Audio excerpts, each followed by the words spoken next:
Hello, YouTube. I hope you don't mind me starting early.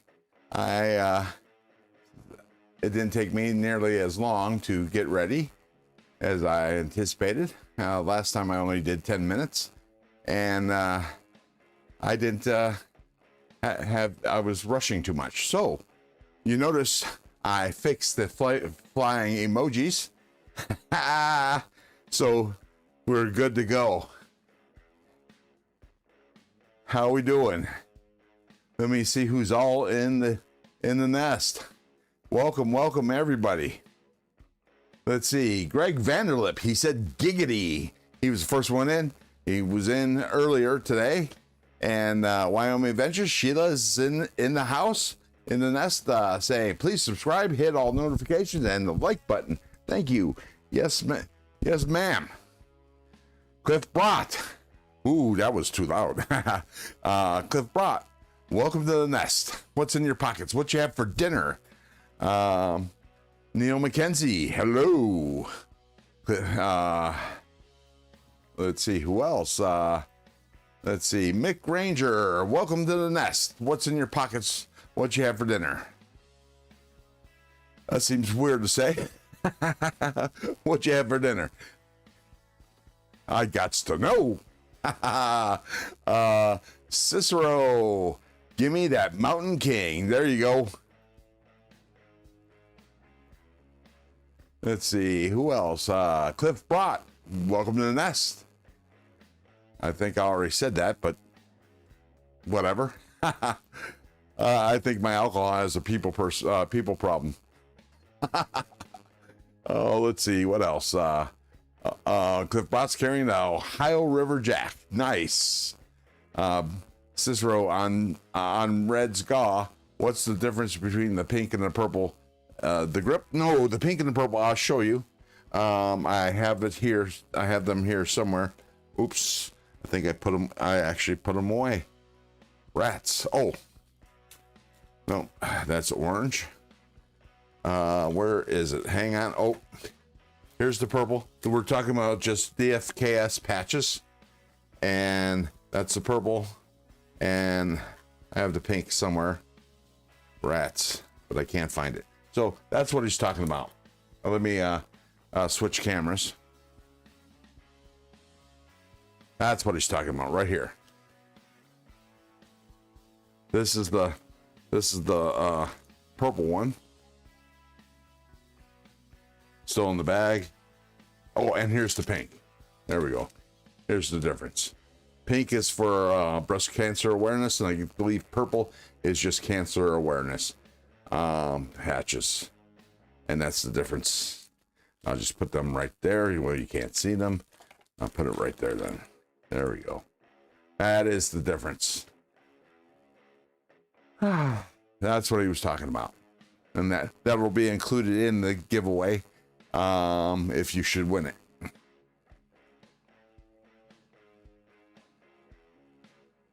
Paul Mills, welcome to the nest. What's in your pockets? What you have for dinner? I gots to know. And like I said, I think my alcohol has a people problem. Neil McKenzie had cheddar brats, tater tots, and corn on the cob. Nice. Cicero, PhD. That's what Paul Mills just said. I'm not sure what he's referring to, but okay. Let's see. Oops, I just skipped ahead. There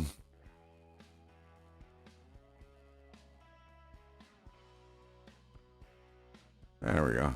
Dinner unsure. Unsure. How? You didn't have dinner yet? It's late. Well, it's late for me, anyways. Let's see. Hi, Emilino. Did I miss Emilino coming in?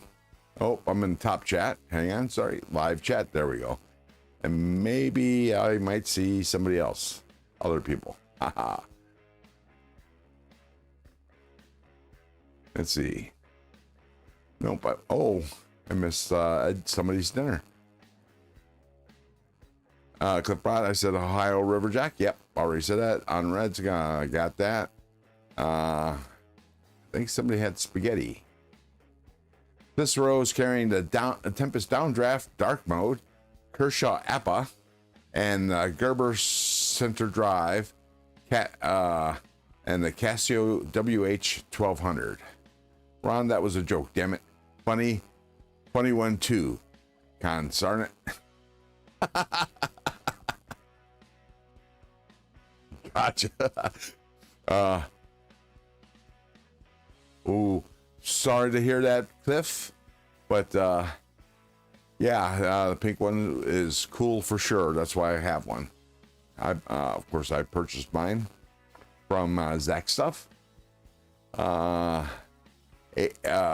Mills got the 80-20s bug out ABW subjoint. Again, unsure. It happens. Dinner was coffee I fast on weekends. Oh, that's no good. Fasting's overrated. Tegan says, hey guys, might be lurking for a minute. Just got hit in the jaw with a golf club and can't tell how bad it is yet. I thought, oh, that's no good. But I saw somebody that had spaghetti and I can't find it. At least I think somebody had spaghetti.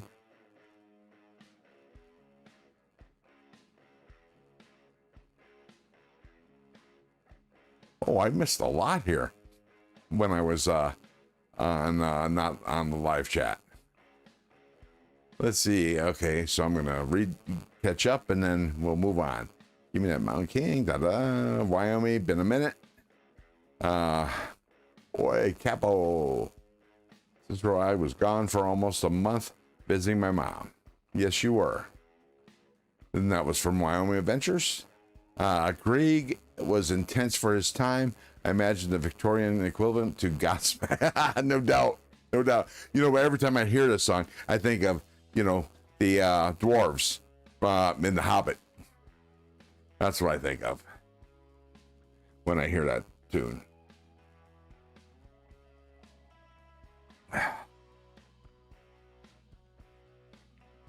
Let's see. But Cliff, Cicero saying, Cliff, congrats on the chicken dinner, bro. But I'm not seeing a chicken dinner. I'm not going to look too hard. But, okay, let's move on.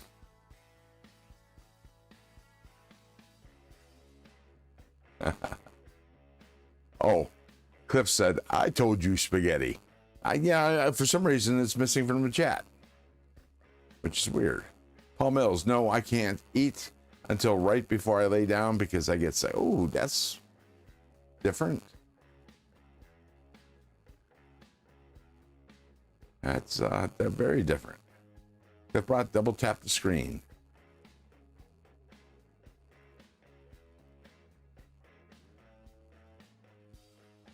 Okay. Ron, that was okay. Got it. Hey, Gov. Hey, guys. No, I already saw that. He got hit in the jaw with a golf club. No, I can't eat. Okay. Saw that. Fifth one a gaw. Winner, chicken dinner. Ah, ha, ha, ha. Gotcha.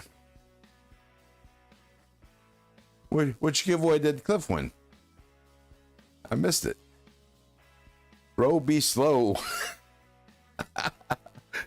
Hi, the L Police. Says Wyoming Adventures. Oops, I clicked on the wrong one. There we go. All right. Here we go. So we know what I carried today because you guys were in here earlier, but this is what I carried. My Milita and my Revel, and this is what I'm going to be working on here in a minute. In Lefty's live. Oh, yeah. Unfortunately, I was in a different live stream. I was in the NAFs live stream, so I NAFaholics, so I missed it.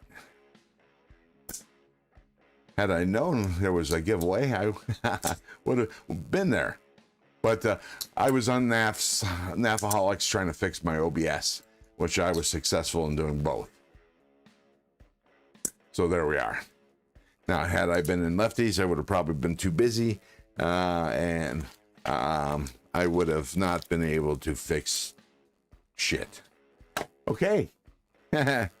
So I'm going to put down my work mat. I'm going to take apart the Tri-Stash. I'm eating caramel bread and drinking green tea. Caramel bread?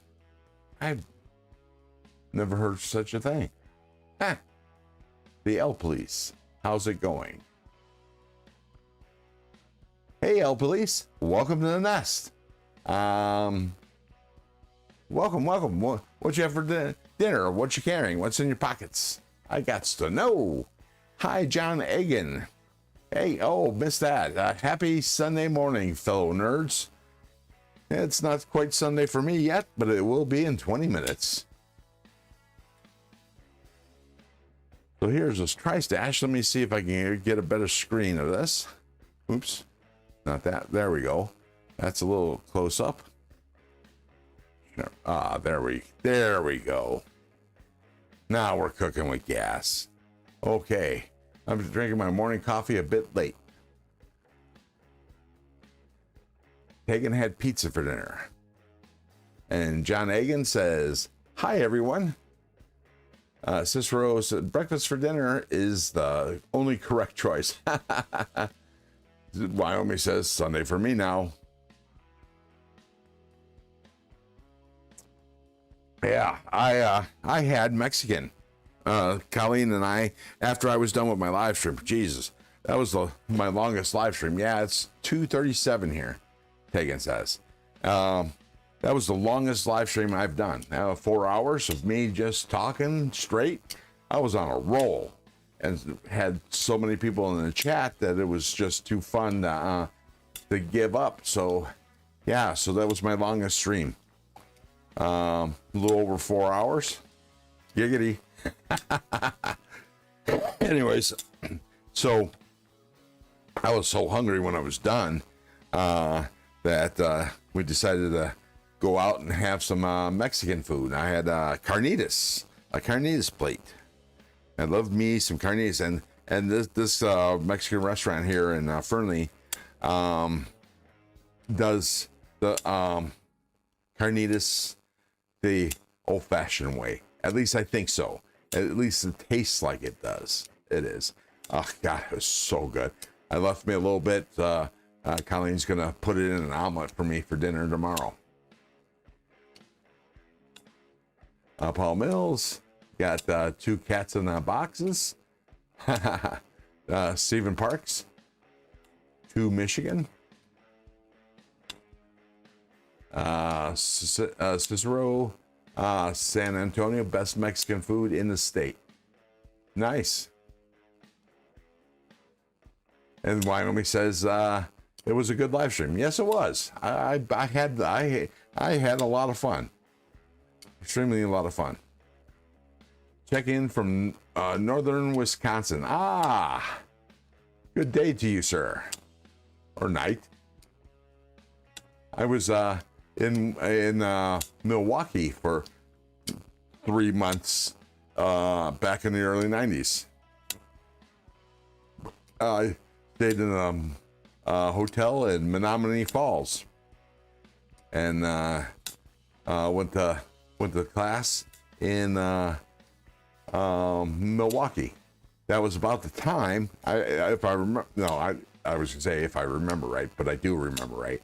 That was when they caught God, I can't remember that guy's name, but the mass murderer who I think ate the people he killed. God, what the hell was his name? Yeah, anyways, they caught him on a traffic stop, if I remember right. So I'm going to, and I will, wait, my controls for my camera disappeared. Let me find him. There it is.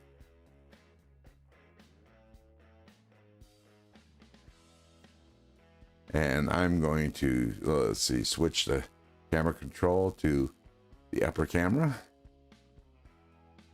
And go down here. And I am going to increase magnification. Boom, boom. And we're going to take the tri-stash apart. I'm going to start with the pocket clip. Pocket clip seems to be P6s.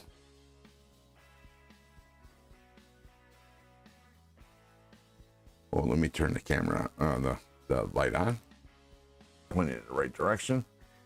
And adjust the brightness.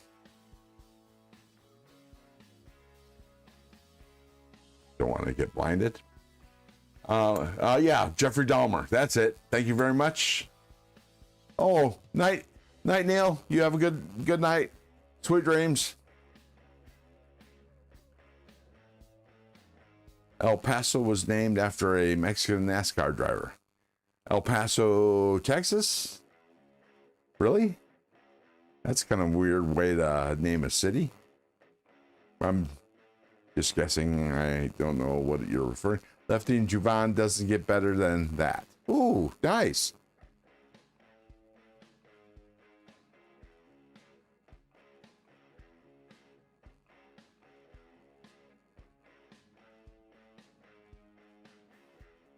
John Sconey here. I'm southwest, an hour south of La Crosse, or LA Crosse.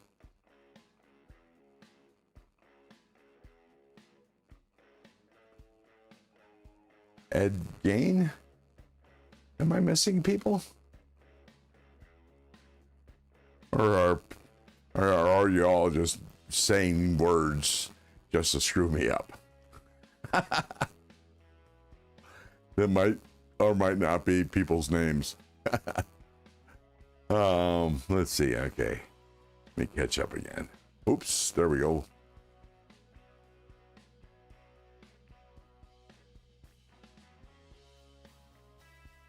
John Egan says, I'm 20 minutes south of Eagle River. I don't know where Eagle River is, but okay. I live not too far from the Truckee River in the great state of Nevada, 30 miles east of Reno. Let's see, Ultim scales, you betcha. I love me some Ultim, but only on certain knives. I don't think they go on other knives, but and personally, a lot of people that like Ultim like the interiors to be black or a black knife blade, but I actually like the silver, because now you can actually see inside the knife. My preference.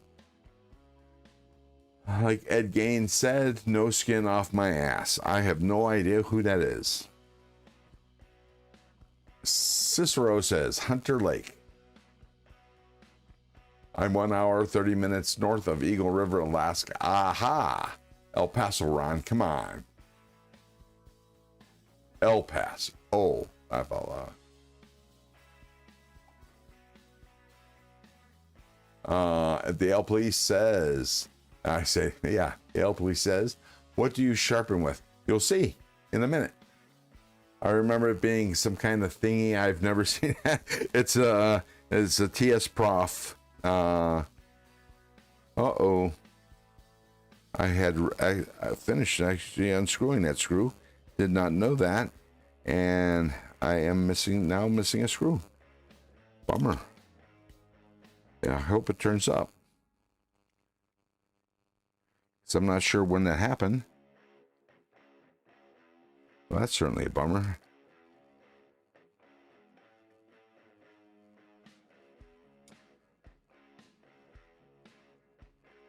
Yeah, I use the TS Prof K03 is what I use, and we're going to be sharpening this knife when I am done working on it. Oh, that is certainly a bummer. I'm missing the screw. I hate it when I drop a screw and I don't know that I actually dropped the screw. So I don't know where to look. It's a shiny silver one, so it should be fairly easy to find. But I'm only going to do a cursory look here, because I'm sure it'll turn up. If not, I think there's others. So, yeah. Anyways, here we go.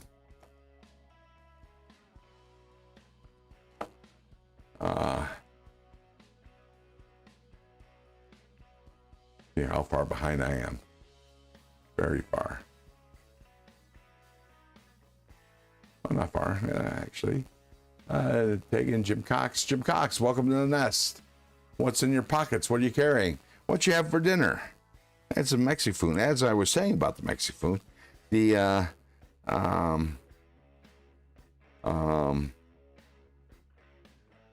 park carnitas I had, it was like It's so good. It's unbelievably good. You know, it's like it's been like carnitas is supposed to be cooked, slow cooked in lard, and they usually add like Coke for color, and then they cook it till it's cooked through, and then they increase the temperature, and so then it crisps up the outer parts of the pork, and man, is it good. That's the proper way to have carnitas. Okay, the 2 body screws is gone. And let me remove the pivot.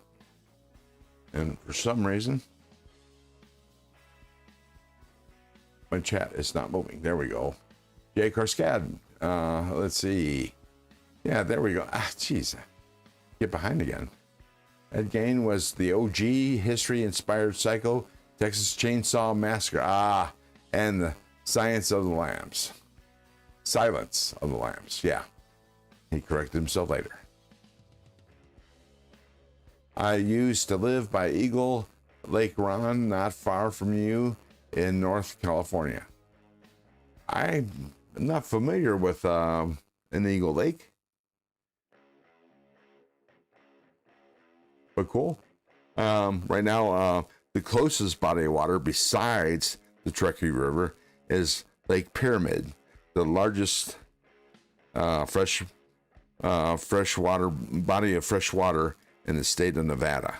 Now, the Lake Tahoe is actually bigger, but Lake Tahoe is shared with California. So Lake Pyramid is the largest body of water, and Lake Tahoe drains through the Truckee River into Lake Pyramid. And Lake Pyramid is wholly encapsulated by a Indian tribe. And I forget which tribe it is right now. Forgive me because it's late. Let's see. It's going to be a trip. There we go. You got the scale off. Feels like, so the stop pin feels like it's in there solid, but you have to be careful because there have been so many instances that I've had where the stop pin seems to be in there solid, but it's only solid while you're looking at it. The minute you take your eyes off of it and you nonchalantly put your scales down or whatever, that's when the stop pin decides to not be locked into place and slips out of the place, and then you can't find it. That's always a joy. Okay, so clean up those scales because there's a lot of oil on it. Remove the blade.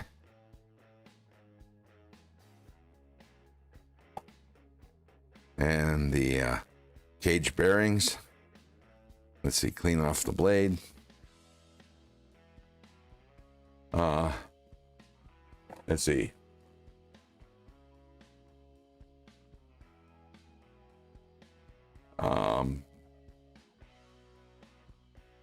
Oh, sorry, and Sheila, I'm local. I'm good with geography on a country or a statewide scale. As far as local geography, not so much. So Eagle Lake could be just 15 minutes away, and I wouldn't know. So there, World Snowmobile Rally up there, up in Alaska. I don't know who you're talking about, but yes, it uses diamond stones, right? No, I actually use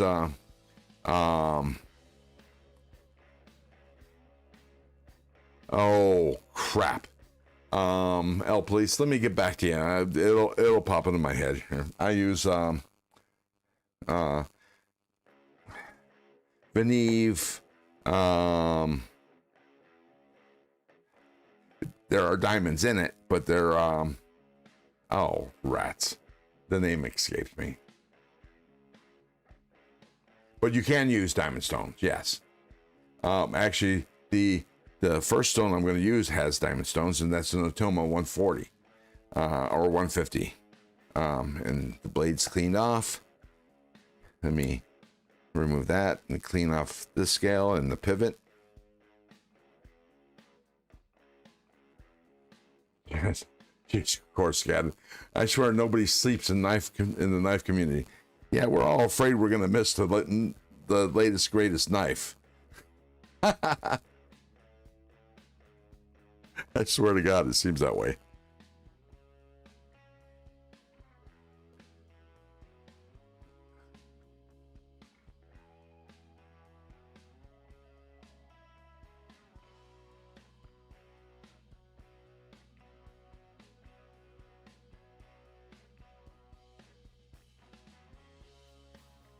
Wow, how does I get so far behind? I don't think the chat's moving.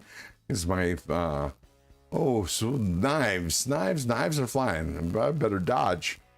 Right, Jay. Cicero says, imagine $20,000 to $30,000 custom snowmobiles running on nitromethane. Yeah, that's some good pollution there. Jake Horse fan, hey Wyoming, sleep is for the dead, and it's overrated. Also, hello Jay, Jim Cox, in bed, no pockets, but my Orlock and an HK USP compact within reach. Had some rice and beef for dinner. Nice.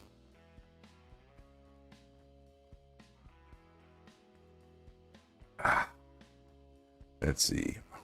Ordered a Stiffy P tonight. I don't know what a Stiffy P is.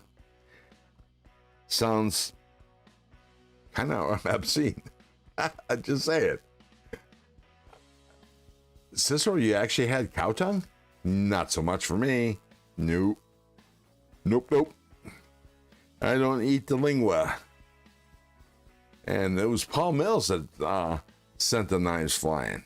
Gotcha.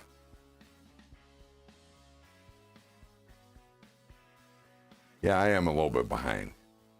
Susanville. So I know where Susanville is. Susanville is just not too far from me. A lot of traffic. A lot of people from Susanville come down to Reno to work. I see the traffic every day because I'm in reverse commute. And let me clean off these bearings. The action on the knife, though free, though the blade was free and it felt good, I could feel a little resistance in there, and that's why I wanted to take this apart. Wisconsin has more lakes than Minnesota. 10,000 is a good start. I thought Wisconsin was the state of lakes. Next summer, I'm going to Lake Superior on the Wisconsin side. Nice. The Gitchagumi. Lake Michigan on the Wisconsin side is so beautiful, but smells so horrid. Well, anytime you get a body of water meeting land, it doesn't smell that good. And it's actually the smell of land, not the smell of the water that causes the smell, which is kind of weird. But, mold and all that. Lake Michigan on Wisconsin. I already read that. I spent a winter in Wisconsin. Done. Yeah. So when I was in Menominee Falls, we stayed at a Days Inn, which had no refrigerator. There we go. Knives and orange cats flying around. Anyways, what was I saying? I don't know what I was just saying. What the hell was I talking about? Oh, yeah. Anyways, we stayed in a Super 8. There was 3 of us sharing one room with 2 beds and a roll around, and we would take turns. Every week we would switch, and whoever had the roll around bed would get a a regular bed, and so on and so forth for 3 months. And then, yeah, that was fun.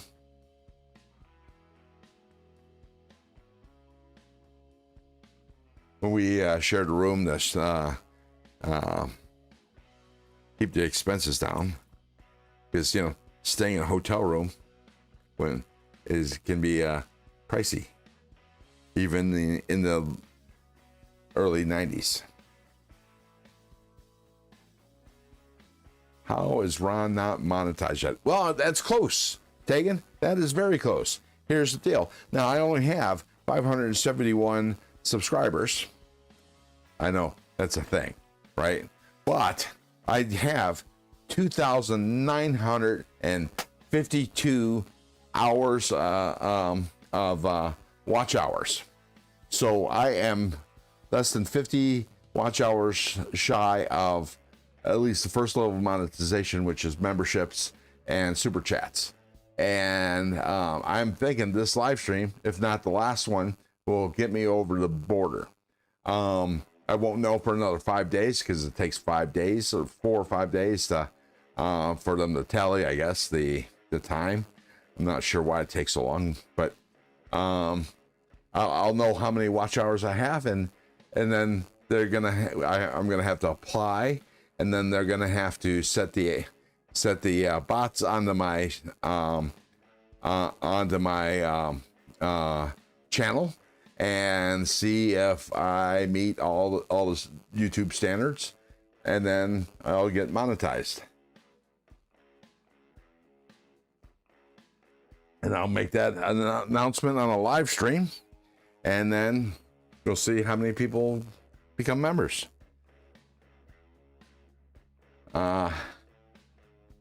I like cow tongue. Elk tongue is good too. Yeah, you know, I like the idea of cow tongue because it's supposed to be so tender, but just the idea of eating tongue, it squicks me. It's the water. The shipping pollution is extreme. Okay, I see. You're getting there. What you sipping on, Ron? Same as always, is a little bit full of bourbon. I'm gonna pick up some scotch this week to supplement my bourbon problem. And the bourbon problem is that I keep on running out because of these live streams, and because I needed to relax during work. And it is now midnight here. Woohoo! Happy Sunday, everybody! Woohoo! Okay. So let me break out my tin of Sycamore.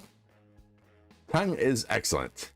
Yeah, but I'd rather keep my tongue in my mouth and, you know, whatever. But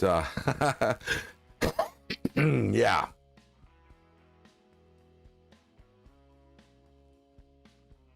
You love picky. I'm not necessarily picky. I just don't like eating weird food. Sunday football day. Yeah, you know, I'm not a football fan, but here, check this out. Let me give a shot of myself. Boom. Look at the shirt I'm wearing. Let's see if we get a clear shot. There we go. Right. Oh, yeah. Keep on bringing it backwards. Right there. And they're all over. Unfortunately, at this angle, you can't see. And body parts are getting in the way. Anyways. See, the shirt is orange and brown primarily with some green. It's actually a Cleveland Browns Aloha shirt. Nice. Obviously, I'm a Cleveland Browns fan. Grew up in Cleveland, Ohio. And I'm a diehard Browns fan.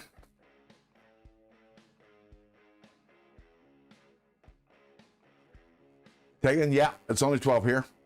We're on Pacific time. Thanks, Sheila, Wyoming Adventures. She said, nice shirt. And Sheila's had caribou. Well, I can understand that because, you know, you live in that kind of country. So that only makes sense. Okay, so, oh, I got to switch cameras again.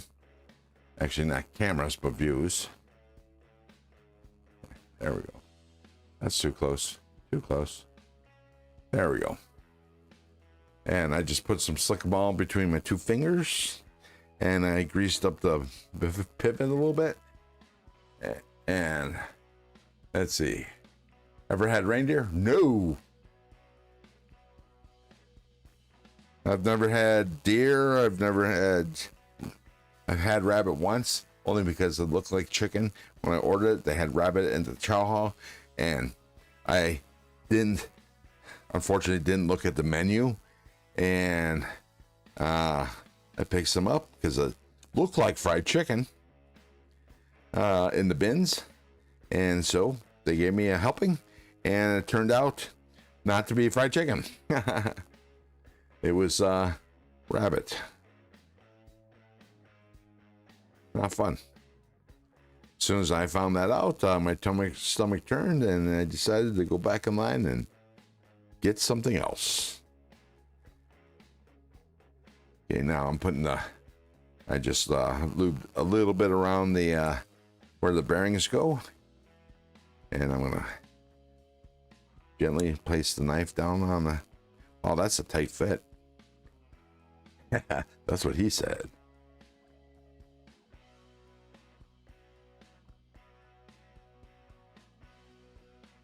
Caribou are masters at getting in the damn way during elk season.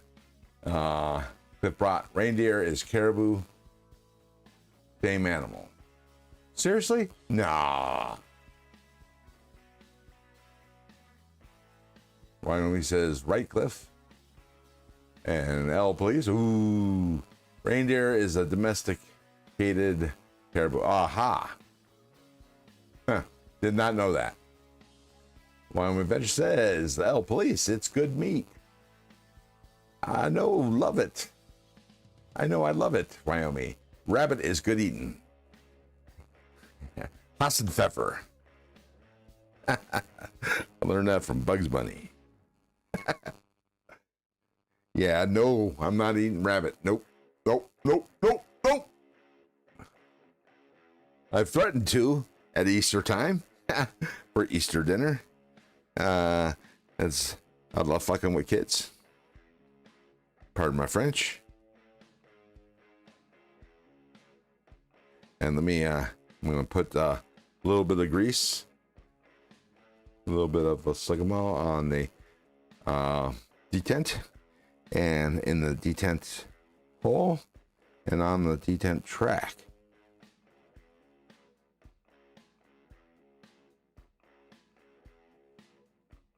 Sigamol, some good stuff. Okay, I have the bearings, both bearings in place.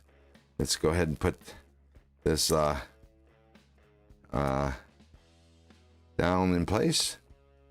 Oh. Okay. The stop pin's still in place. Almost panicked.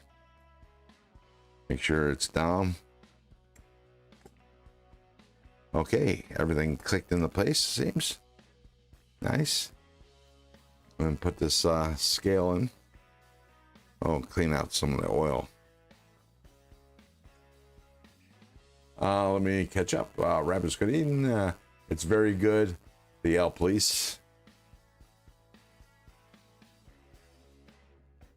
Don't reset. L, please. What's the L, please? What's the L stand for in L, please?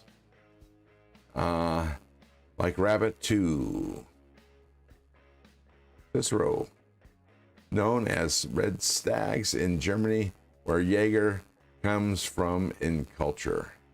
What's called red stags? There's Cicero. We used to hunt cottontails in winter. I used to chase them. That was fun. We usually have there's a family of rabbits. I think right now we're on the, looks like the grandkids that we see mostly at wintertime. I don't know where they go during the summer, But I see them in the winter. I don't know, actually, is this about the time we should about to see them? Usually 2 or 3. Oops. Wrong size. Where is it? There it is. They're cute.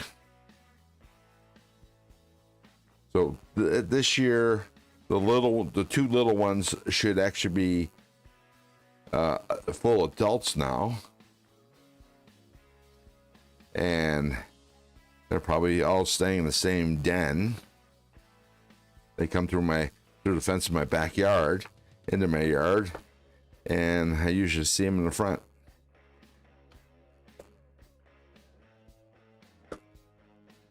Okay, now the pivot.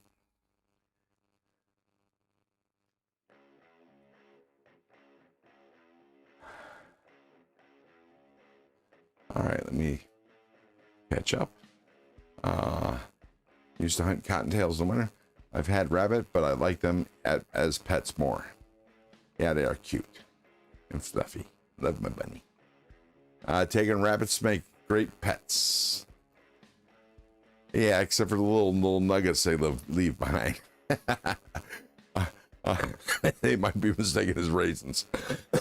Excuse me. I'm back. Had to take the pups out. Make sure my mother was set for bed. Gotcha. You're a good son, Mick. Nothing. I just picked a random nickname. Gotcha. I got a little La Land Hop bunny. She's great. Welcome back. Hey, Goomba. Cicero. Yeah, won a nice guy. Yeah, what you win there, Cicero? You might have mentioned, and I might have even read it, but I don't remember. Tegan, my brother's family had a pet rabbit. He was an awesome pet. I had to get twin mattresses for my dog. 121-pound Gershep. Wow, that's those breeds together. Wow, what a big dog. Takes up any and all space. Yeah, mini Psyop. Oh, nice. I got a mini Psyop. I need to get the medium one and the big Psyop. I've determined, but the mini Psyop is nice.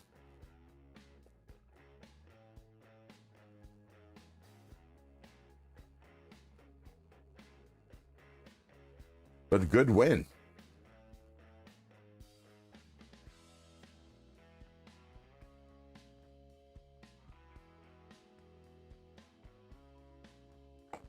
Okay, back together. I just need to put the pocket clip on, but great action. Just a little shake shutty. Oops. Let me switch screens again. Actually, I'll just unmagnify it. There we go.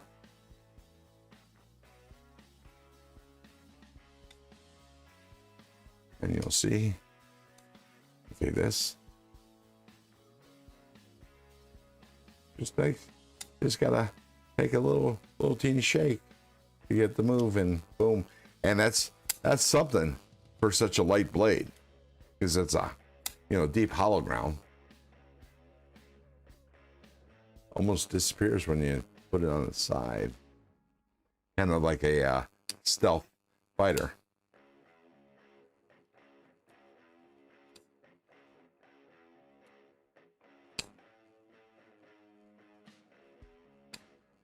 Thanks, Capo. I had coffee out my nose when my name popped up. Yeah, I bet you did.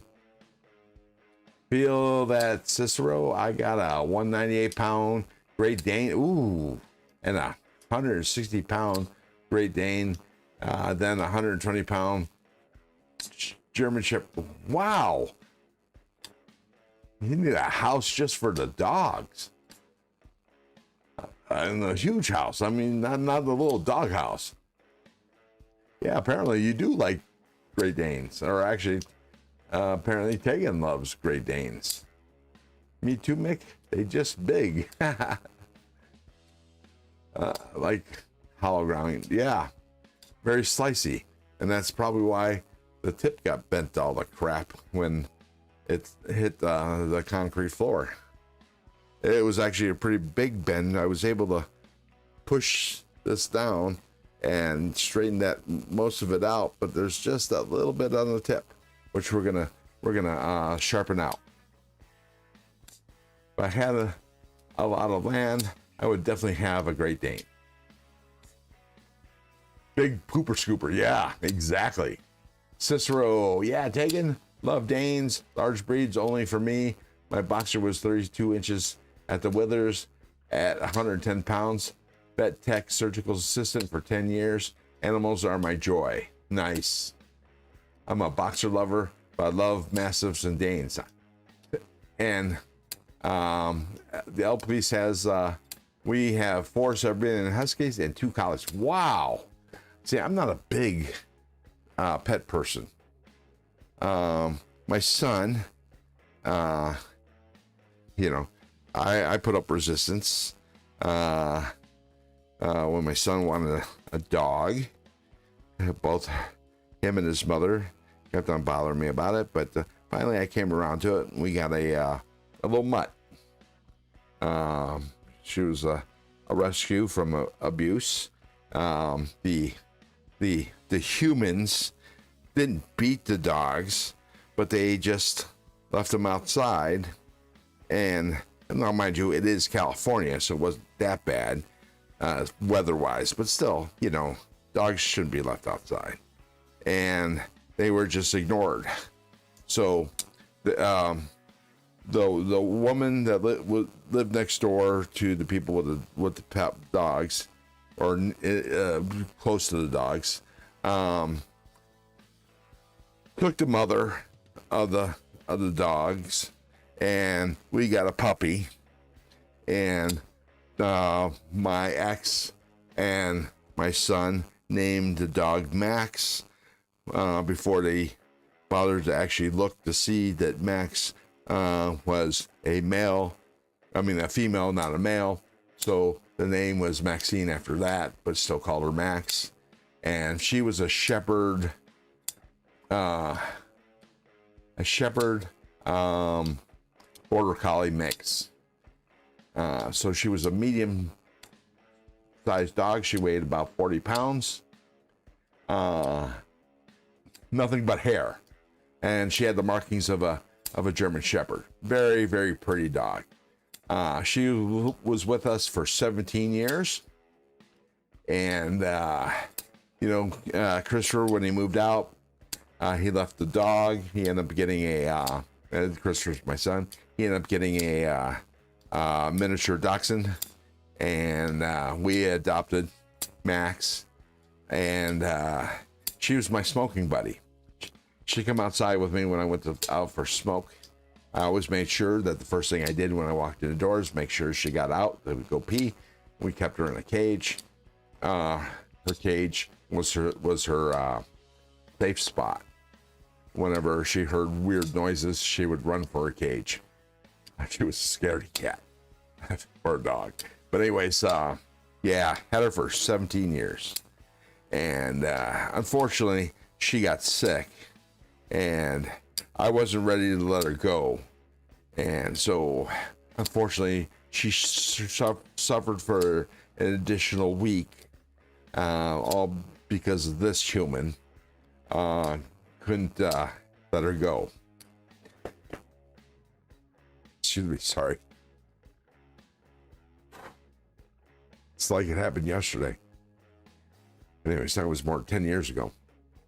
Anyways, we had to put her to sleep.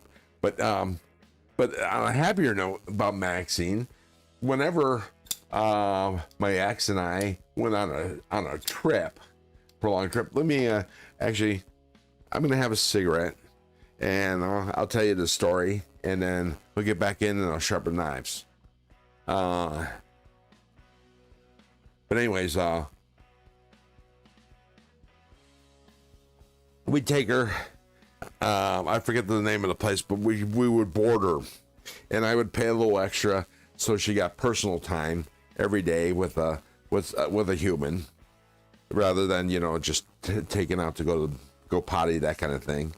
And the person that took care of her, I think she was Megan. God, the name, let's say it was Megan.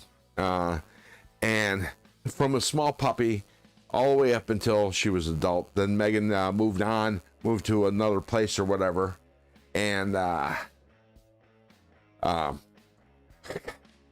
boy, Max really loved seeing Megan, and Megan loved seeing Max whenever I took her in to get boarded or, you know, the groomed. Anyways, so Megan hadn't worked at the vet place for a while, and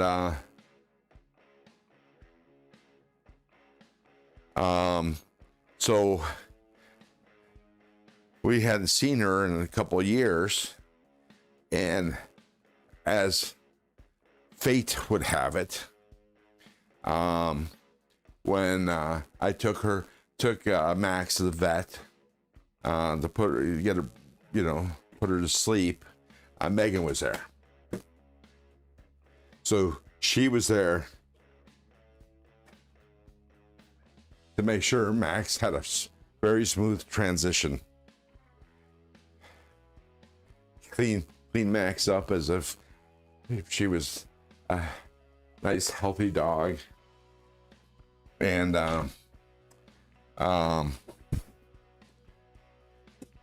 yeah, it's that was something.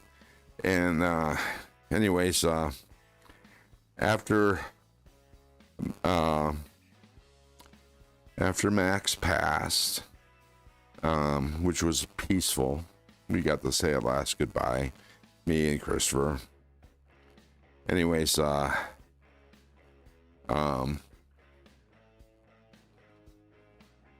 wow.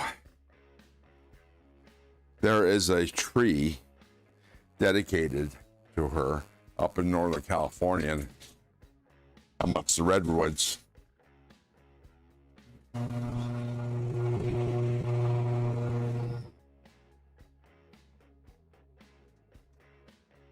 With a plaque with her name on it. And yeah, and then a week or so later, Megan sent me pictures of Max as a pup. Wow, yeah, that place was special. Oops. Oh, almost time to pick.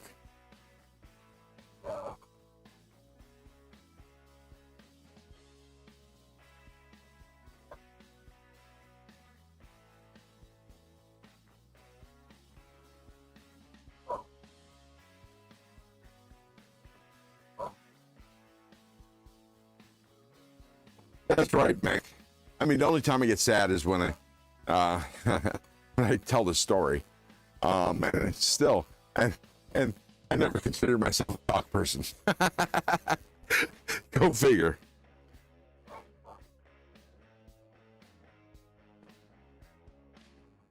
Oh, nice, Cicero. Just reading about your the ashes infused with the tattoo ink.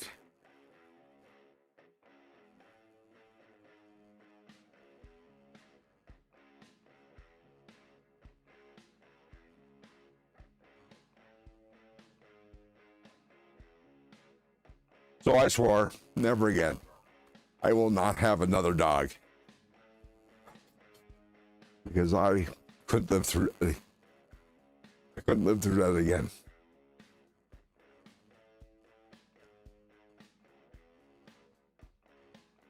So now we have 3 cats that stay in Philia, Colleen's daughter's room. I call them coyote bait. Because one of these days I'm gonna let those damn cats out, leave the garage door open, shepherd them through here and outside, and they're gonna have to fend themselves away from coyotes. One of the noisy neighbors just pulled up. Can you hear the the big diesel. Oh, okay, now let me catch up on the chat. Cicero, I have a friend in my tattoo. Have never met another person who did this. It's the first for me. I have 4 cats, McRanger says. Cicero being a pet is signing an unwritten contract, repeating joy and heartbreak. Yes, sir. Yeah, so there we go. Anyway, on the more happier events. I hope everybody had a good day today. I know I did. The majority of my day was on the live stream and also working on the OBS to get the emojis flying again.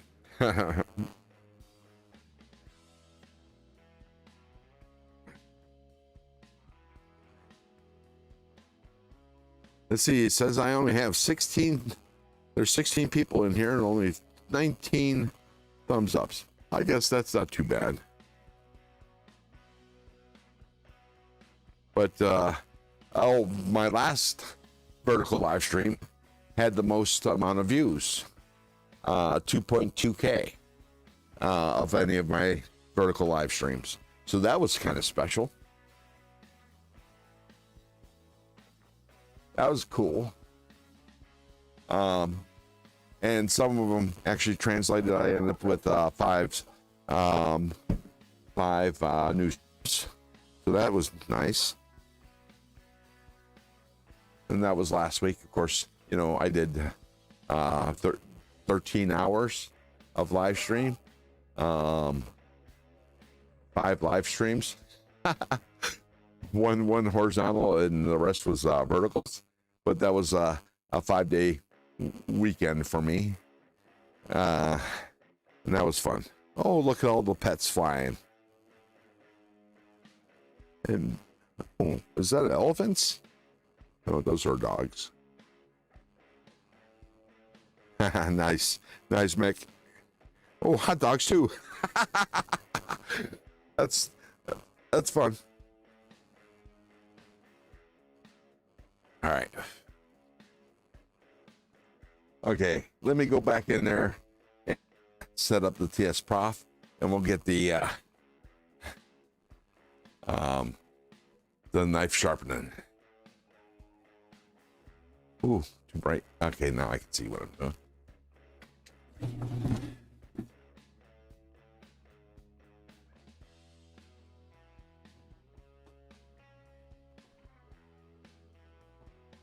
Okay.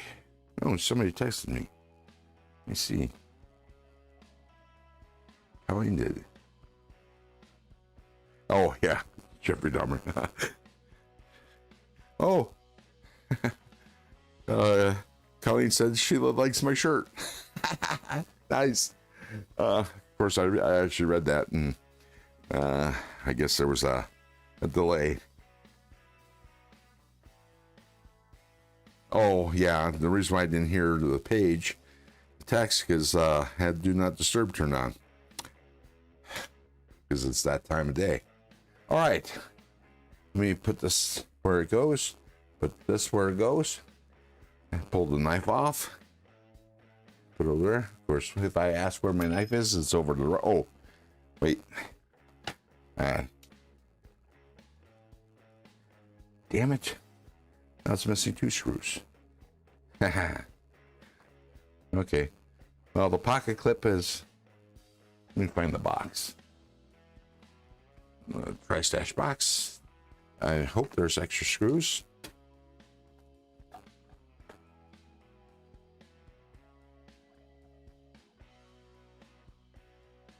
And no extra hardware. Lovely. Well, I'll have to find some extra hardware somewhere. I'm sure I got some. That's provided I can't find the screws, which I'm sure they'll turn up. But I'll put the pocket clip over to the side. Put this mat away. There we go. Remove this. All right, let me check on the chat here. Sorry, folks.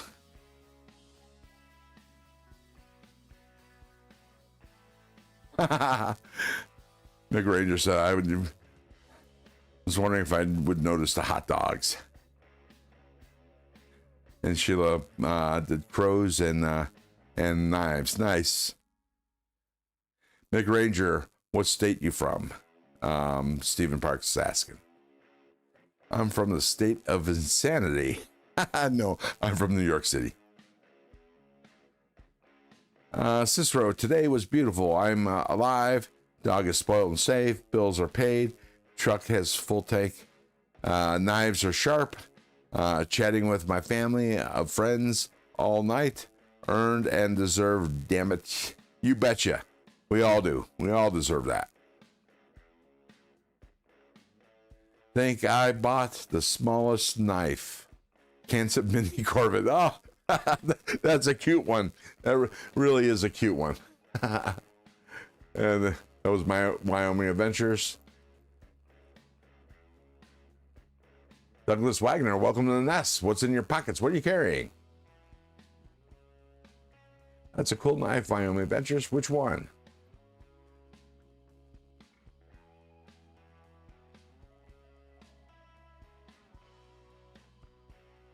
Okay.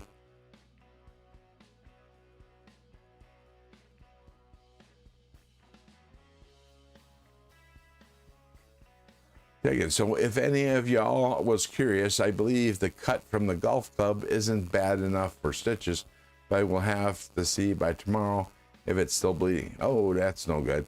Well, no, that's good that it's not too big. I'm sure it'll be fine. You'll be carrying a little scar, I'm sure.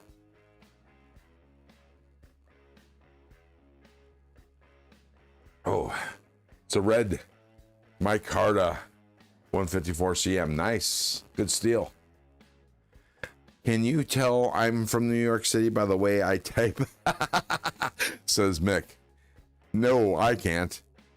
I can tell by the food you talk about.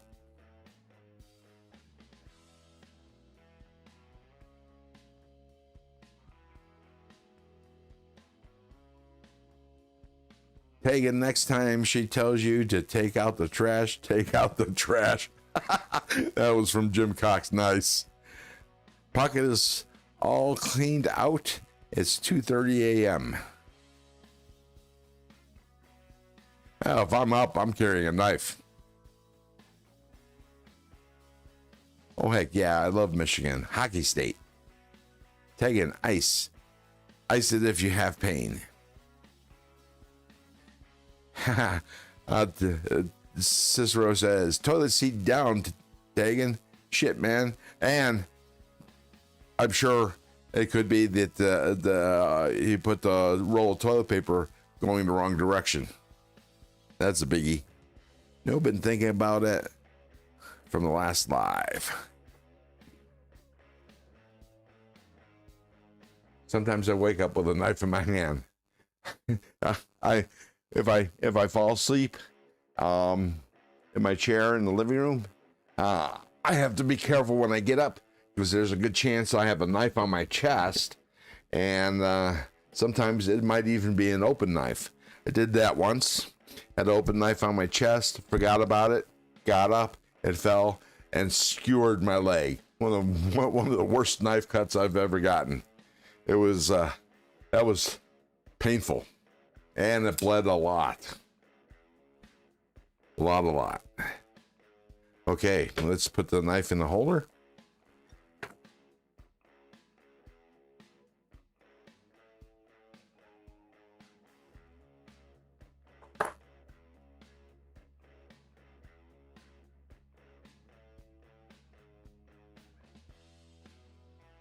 Hopefully this will be a peach of cake since it's 154 cm.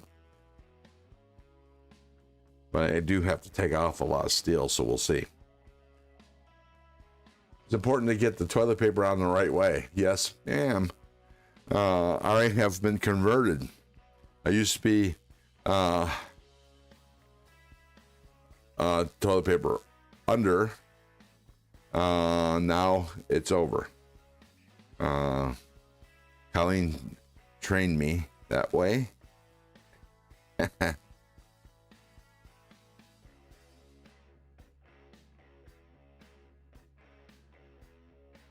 Feel that, Cicero? I don't usually get my bed, laugh out loud. McRanger, I sat on a knife when I was young. It went right in my butt cheek. I had to say, no shit. Oh, Wyoming Adventure. I've done that, Ron, and cut my ankle. Yeah, mine was just above the ankle. But it hit bone. It was not pleasant. Okay. So I got that on. I think it's nice and tight. Tighten this down. We'll put the rod in. That's what he said.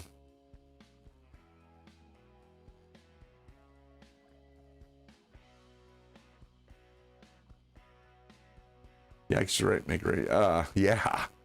Taking the knife out was even worse. Yeah, geez, I can imagine. Holy crap. Tegan says, my bed usually ends up being for the dogs. Bummer. Yeah, I bleed for you, Tegan. Actually, I don't feel sorry for you at all. But yeah. Yeah, it hurt, but good thing it went in my cheek. Yeah, no kidding. Cicero, Kershaw half ton took my favorite pinky in 11. Wow. Big Ranger, when I pulled the knife out, the blood squirted like 4. Yeah, no doubt.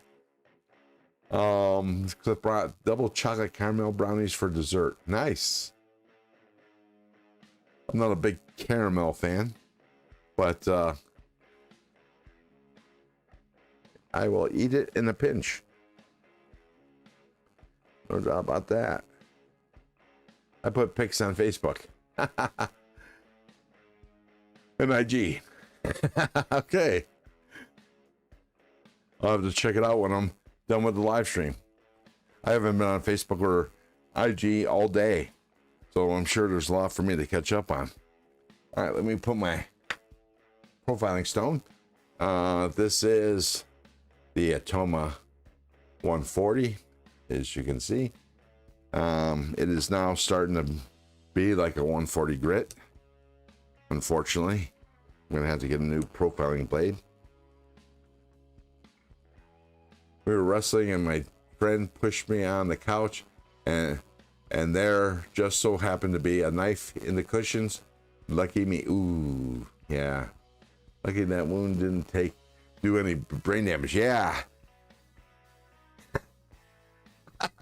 Nice one.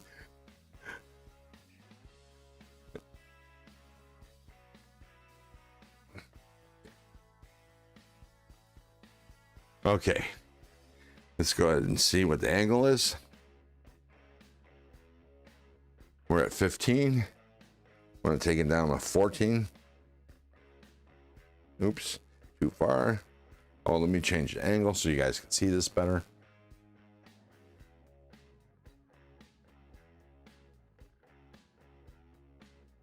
There we go. That's too far. Too close.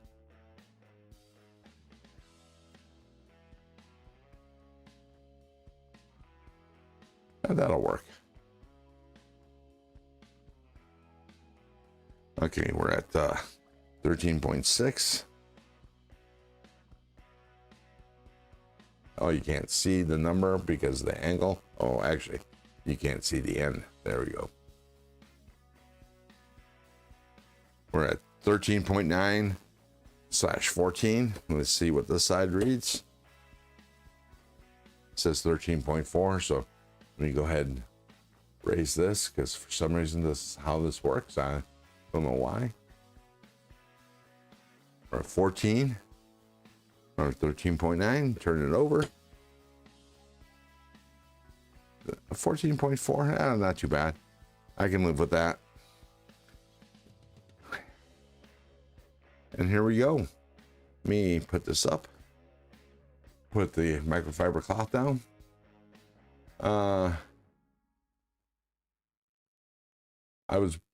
McRanger says I was born brain damage.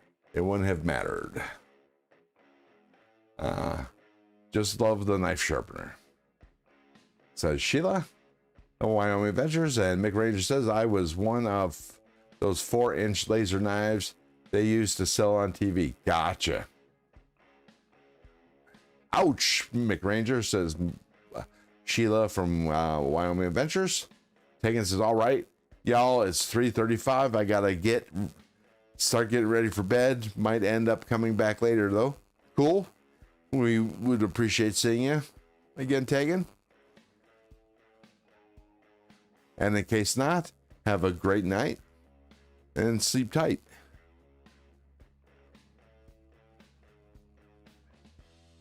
Okay, good night. Tegan, see you in 3 minutes. That's what happened last time, huh? Last week.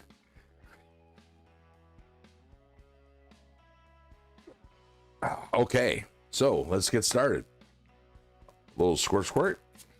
Squirt, squirt, squirt. And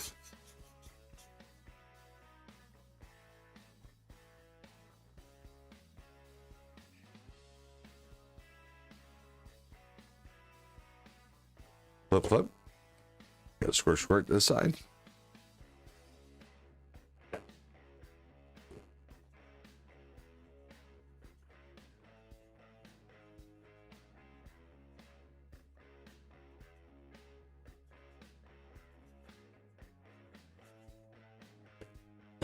And flip it, do it again. Do it about 2 more times, and then I'll check the bevels. And also check the damage. Damage tip.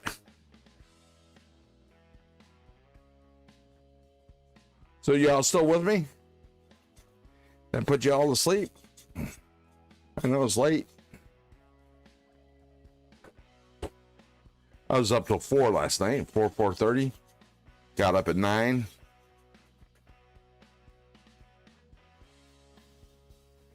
Five minutes before my alarm clock went off. Because I needed the wake up time. I'm watching, Mick Ranger says. What angle you looking at, Ron? I'm going to put my tri-stash on a prof tomorrow. I'm going to do this to 14-degree angle on both sides. Okay. Still here, sharpening a Mora. Nice, I have a Mora I need to sharpen as well. Wyoming says, I have a question for anyone. I have the yellow knife sharpener, like Neve's knives. Do I need to use oil or water when I use it? Which knife sharpener there, Sheila? I use soapy water. Makes less of a mess, easier to clean up. You do need, well, if you're using diamond stones, you really don't need a lubricant, but it does help slurry away the waste. So I would use some kind of lubricant, but like my preference is Dawn and soapy water. I should say start with soapy water.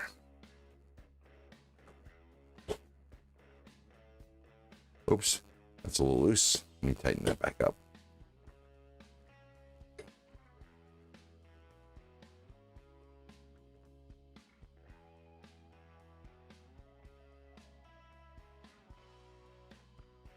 Are you talking about the Sheila? Are you talking about the Work Sharp field sharpener? Yes, it has diamond plates. Yeah, you're talking about the Work Sharp field sharpener, right? Yeah. Tell you the truth, I mean, you could sharpen a knife fairly well with that, but I would actually see, this knife is so thin that I actually got a burr already, which is insane since I'm reprofiling.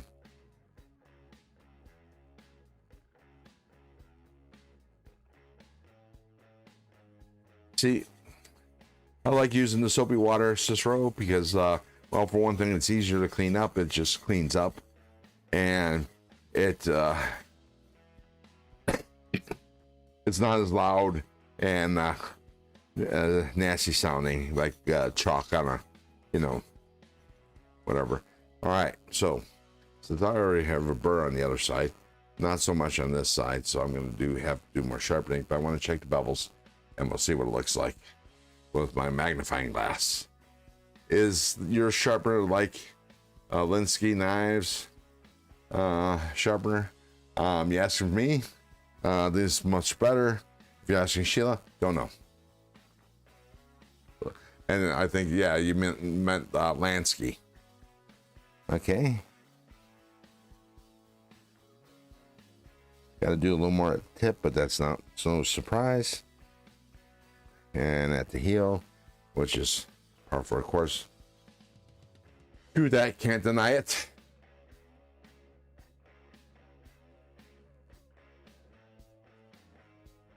Oh, nice even on this side. That's the reason why I see a burr. I have a burr on this side. But let's press on.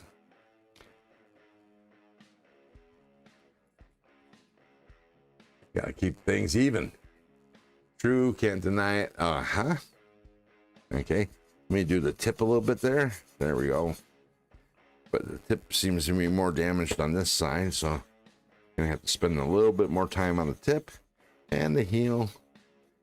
But that shouldn't take long because, like I said, it's thin. And this 154 cm, which is ABL, AEBL, or as the knife people like to call it, AEB-L. I like to omit the L because what the hell.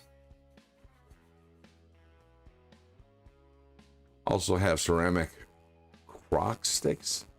What's that? Is that the one when it goes like this? Oh, you can't see me.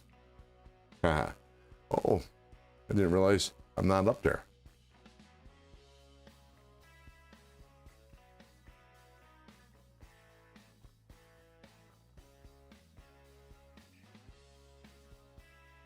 Oh, that's because of it's pointing at the ceiling. Ain't that when that happens? There we go. Huh, now you can see me. Here I am. Hello. Those are even like this, right? Those that kind of sharpener, yes, they are at an angle. Aha. I tell you, that looks like witchcraft to me. I haven't seen one up close, but yeah, that kind of sharpener.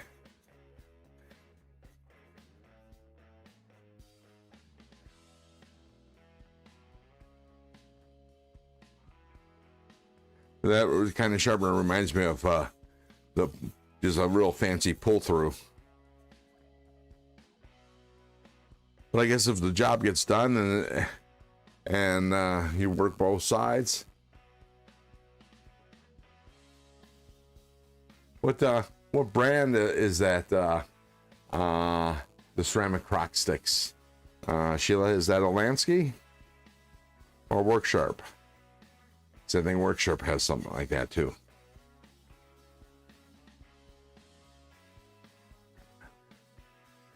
Those are good for owning. Yeah. I wear a headlamp so I can see the scratch pattern. Aha. I don't worry about scratch pattern because I know it's going to be there because, it's a TS Prof. And I keep keep going at the same angle. Hence the fixed angle sharpener, but I use my magnifying glass to check. When I have worse light than this, I'll wear my headlamp, but my headlamp gets hot, so I try not to wear it. And then, when I talk to Colleen, I'll forget that it's on, and I'll blind the hell out of her because they're bright. But I got a nice set of headlamps. It just gets hot. Hey again, everyone.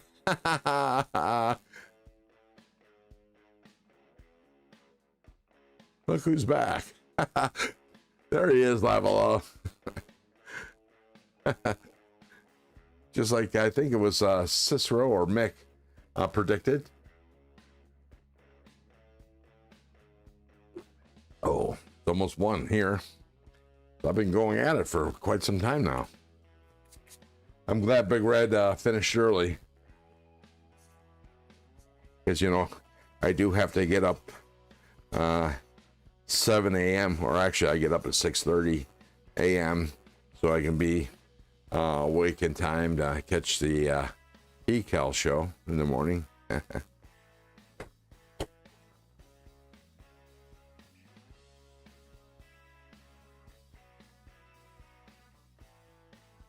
Yep, Mick knows too well, Lavella.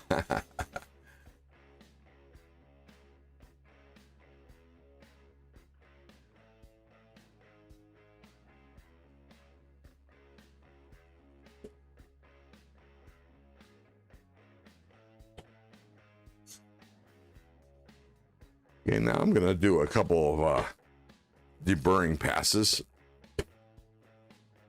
or as it's known as stropping passes, and just so I can really see the edge. And let me clean off the soapy water, take a look at it.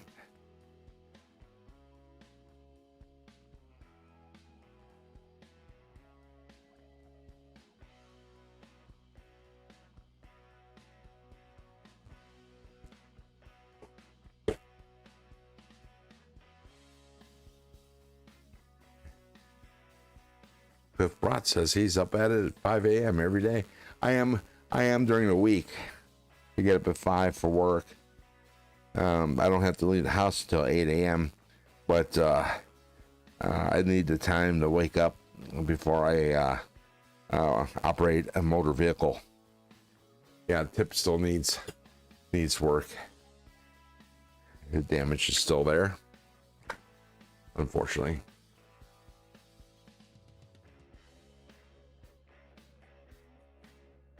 Spray this side too. Okay. Wow. Whenever I go to work, I'm at work at 4 a.m., 4:30 a.m. Ah, yikes.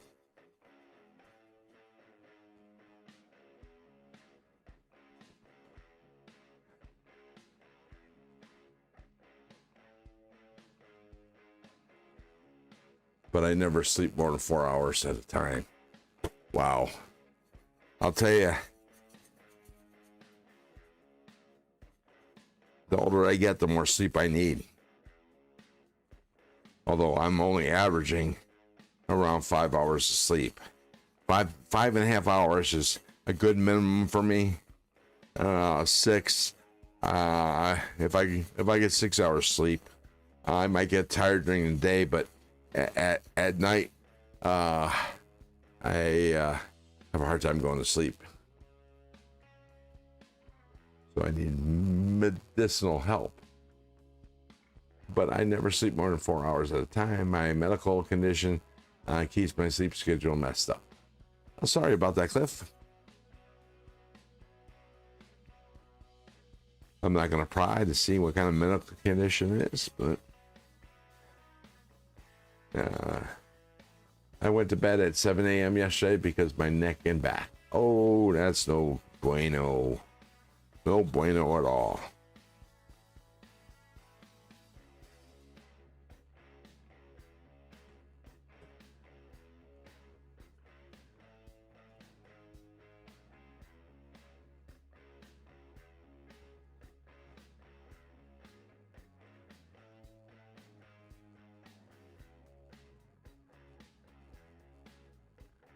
That's why I missed your live stream today, but I was listening in. Well, that's good. At least you were there in spirit. I appreciate that, Mick. I'm an electrician and a mechanic as well. No offense taken, but I have the lowest regard for electricians and plumbers. I'm an electronics tech. I work on, as I mentioned before, I work on large offset printing presses that require plumbing and a little electrical work. But I'm, by trade and training, I'm an electronics technician. So therefore, we have to know how to think. Sorry. But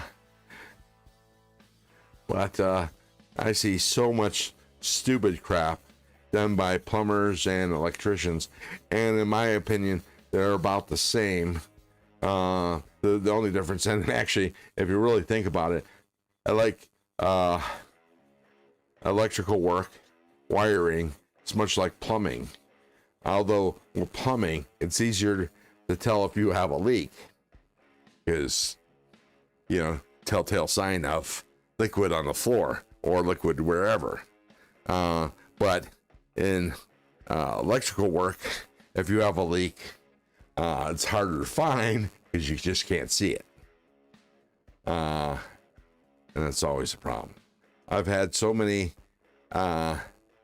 problems with electricians not wiring up transformers or circuit breakers correctly that it's not even funny.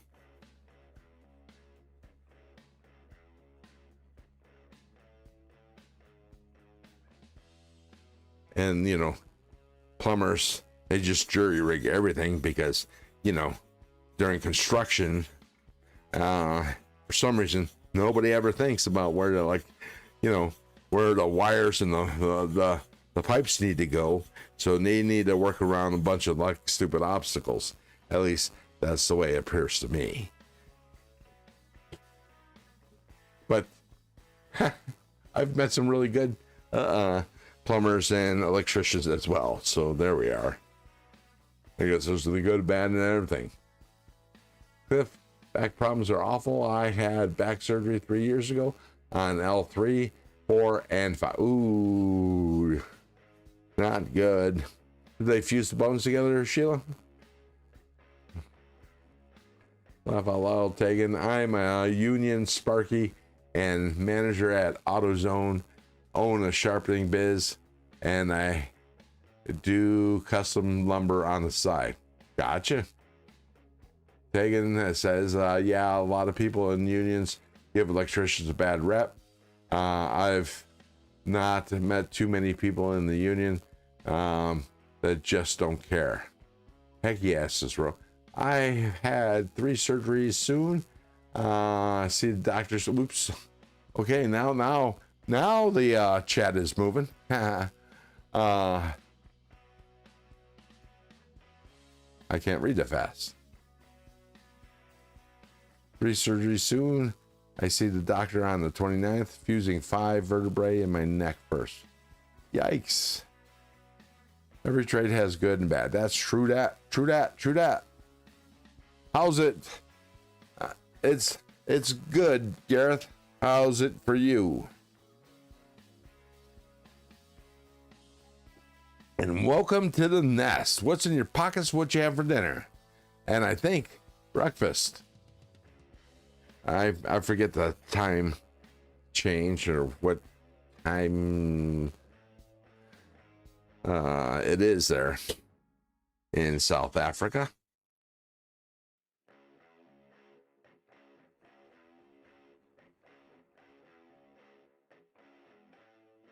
I'll say I don't have back pain anymore. Well, that's nice. There's at least that. Did you lose any flexibility, Sheila? That's Wyoming Adventures, by the way. For those of you that keep in score.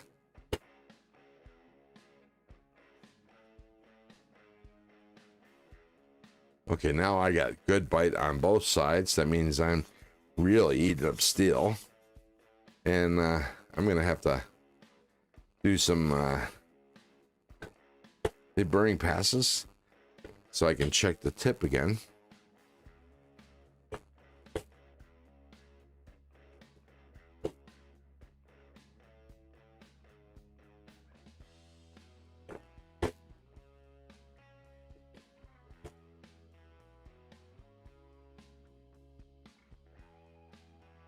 All right, let me feel the tip. Feels much better, but I could still feel something. Oops, forgot to dry it. Clean off the moisture. Still catch something there. Towel just at the tip. But I might be able to deal with this. Live with it. So I don't have to remove that much steel. I can still see the bend. When I damage the knife, I damage it good.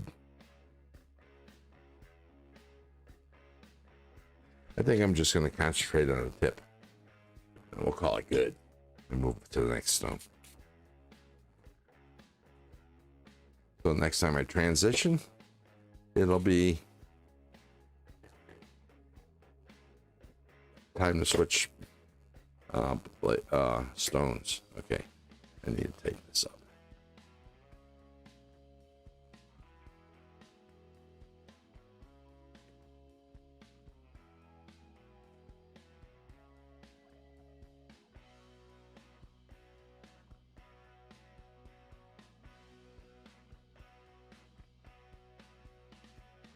I can touch the floor bending over with my finger. Ooh, wish I could. I've never been able to do that. Basic training, when I went through the physical, the joint Air Force, they made us touch our toes. I was actually surprised that I did. Very surprised. But it was a one-time deal. It's one shot and I did it. That's all I ever needed to do. I had 3 discs removed and replaced with cadaver discs and a plate and screws. Ooh. Yeah, but it's a long way down there, Sheila. My surgeon used something very new for hardware. Okay. Well, it didn't have to involve knife steel, did it? Trip back upright takes twice as long. Laugh out loud.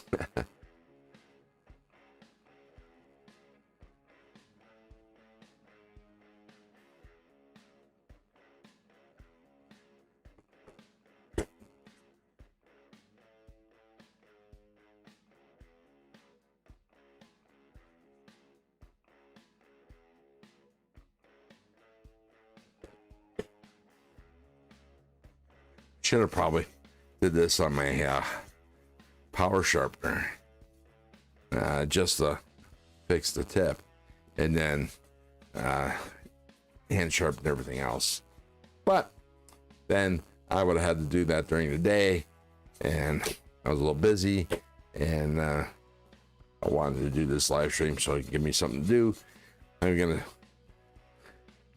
I was thinking about sharpening a future giveaway knife, but I can do that at a later time, because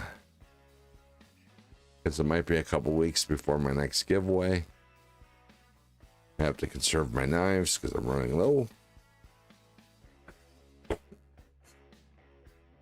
But fear not, I will be doing giveaways because that's in my nature. I love doing that.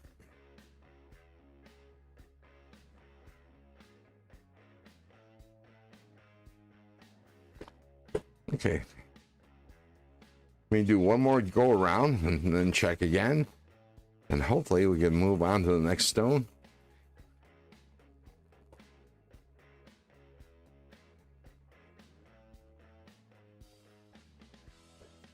Let me check the burr.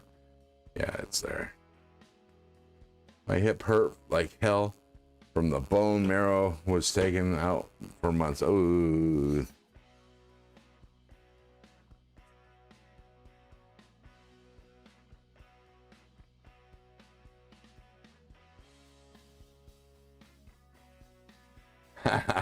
Ooh, what's the gall knife?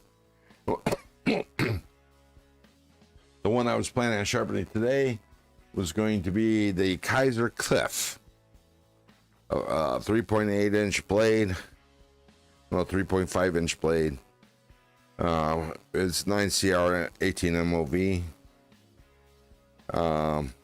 Flat satin blade. G10 with steel liner. I'll show it off when I finish with this knife. But I'm not going to sharpen it tonight.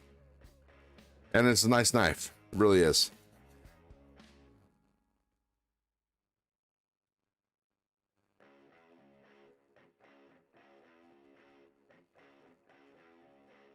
I have one just like it. Actually, mine has already been sharpened.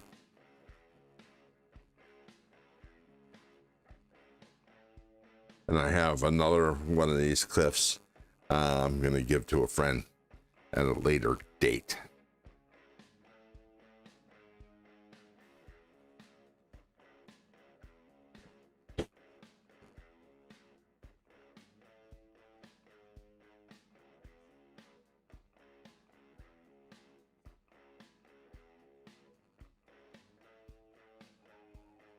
I swear I have mental everywhere in my body. Metal, I'm guessing. Metal.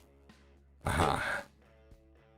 My knees tell me every day that the 24 years of my concrete family business in 8 years of skydiving was perhaps a bad idea. Yeah, no doubt. We do pay for the mistakes of our youth. My hip hurt. Okay, read that. Says Ro, I've had one knee replacement. Knee pain is not good either. No, it's not. I definitely have problems with my knees from work injuries. I can be racked up with pain for 3 days if I just kneel down for just a few minutes. And no, knee pads don't help. Well, I'm pretty sure. Well, Sheila, I was pretty sure you didn't really mean mental. Though you might be mental, but that's not what you meant in that statement. Just saying.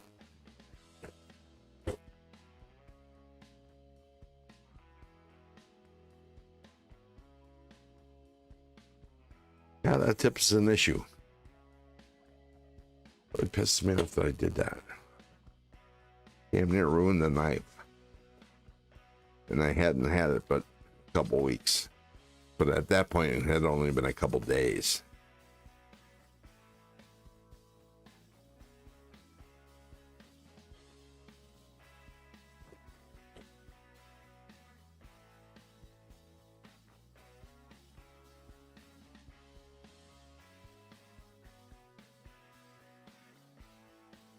Only been in the Army for 3 years, and my knees feel like I'm 80. What do you do in the Army, Tegan? I think you mentioned it, but please humor me. Cicero says, torn meniscus, H knee, broke one patella in half. Sophomore year of football. Used to be 270 pounds, lost 120 and kept it off for 15 years, but too late, damage done. Right, but I bet you it does help with the joints being lighter.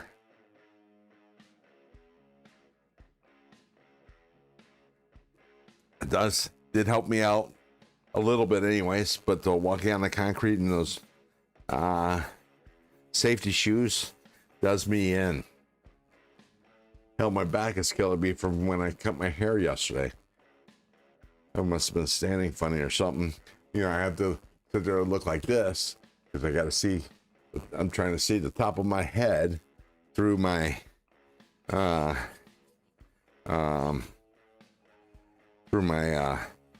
bifocals. That makes for an odd stance, I guess, and my back and my legs are killing me today.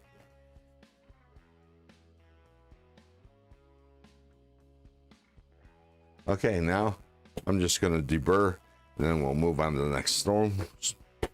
You don't have to deburr between stones, but sometimes I like to do it just cuz. Just cuz. All right. So I'm gonna spray off the stone and give it a little wipe, wipey, clean it off. And I can take it away this road. I had to take better care of myself. Yeah, don't we all? But that's the folly of youth. We think we're impervious. Because we recover fast. Yeah, my warning. Oh yeah, Wyoming. Starting to realize that. Yeah, I read that. My joint damage from years of running every day on pavement, 5 to 7 miles for over 30 years. Wow, you're a runner, Sheila? Jogger, I'm guessing. Cool, taking snipper.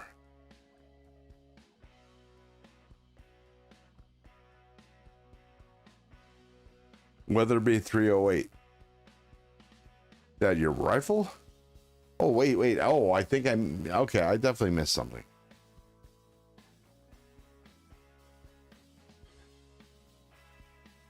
Infantry sniper. Ah.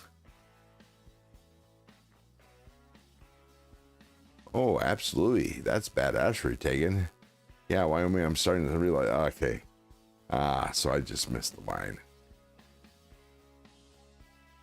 Weatherby 308. Cicero is asking. I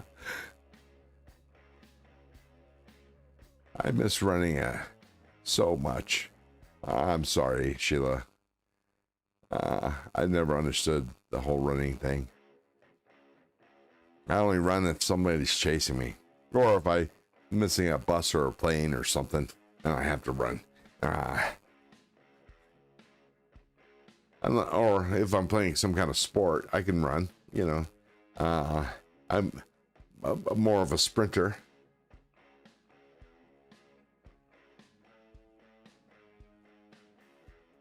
But yeah, the whole running with, you know, for the only reason to run is running. Yeah, no, not for me.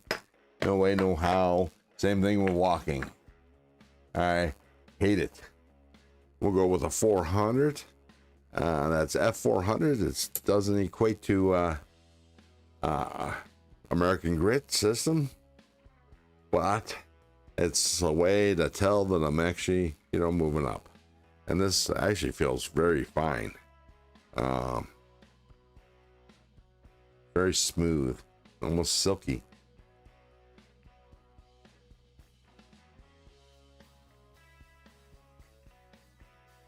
Enjoy doing triathlons. Yikes. Not only you're just running to run, you're also swimming and bicycling, which is, I could get down with the swimming. Okay. Oh, wait, I gotta check the angle because the stone is thicker. 13.1 and 13.3. So let's bring that up to 14. Done. Let's see what this side says. Yeah, I'm going to bring this side up to 14. So that other side should be 14.4 as it was before. Close. 14.3. Enough. Okay. So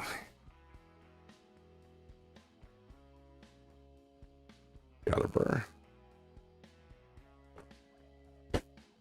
The runner's high is real, just painful to chase. Yeah, I'd like to get my endorphins from eating hot foods. More fun, I think. Not as exhausting as running. Just saying. But you get endorphins just the same.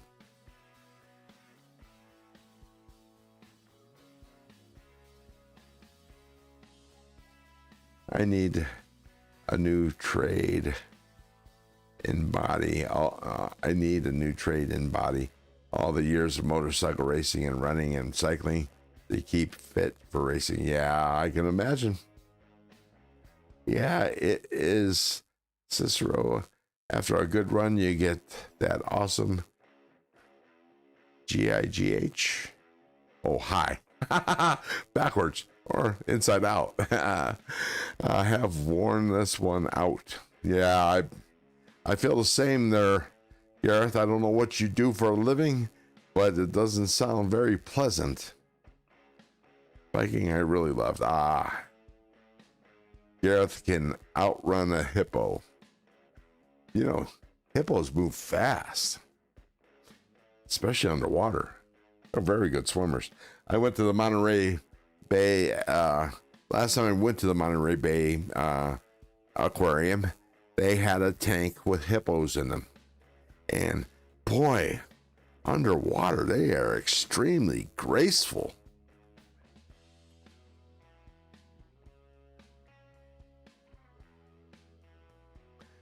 A good friend of mine was Pro Moto GP back in the day. His body is shot. I can imagine. Dirt bikes, Gareth? Hell yes, Ron.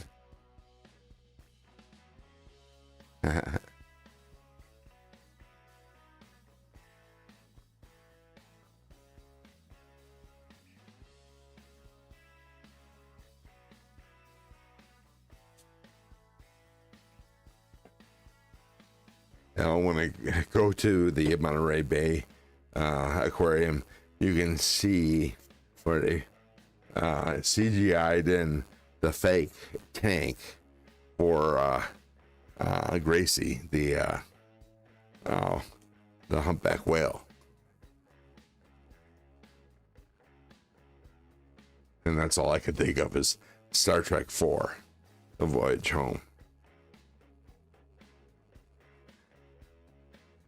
You know, as campy as that movie was, it was still a good Star Trek movie. So, you know, much of it was on Earth, so there was not a whole lot of space shit. And that's probably why a lot of people had a problem with that Star Trek movie. I like to call it an episode, because it really was.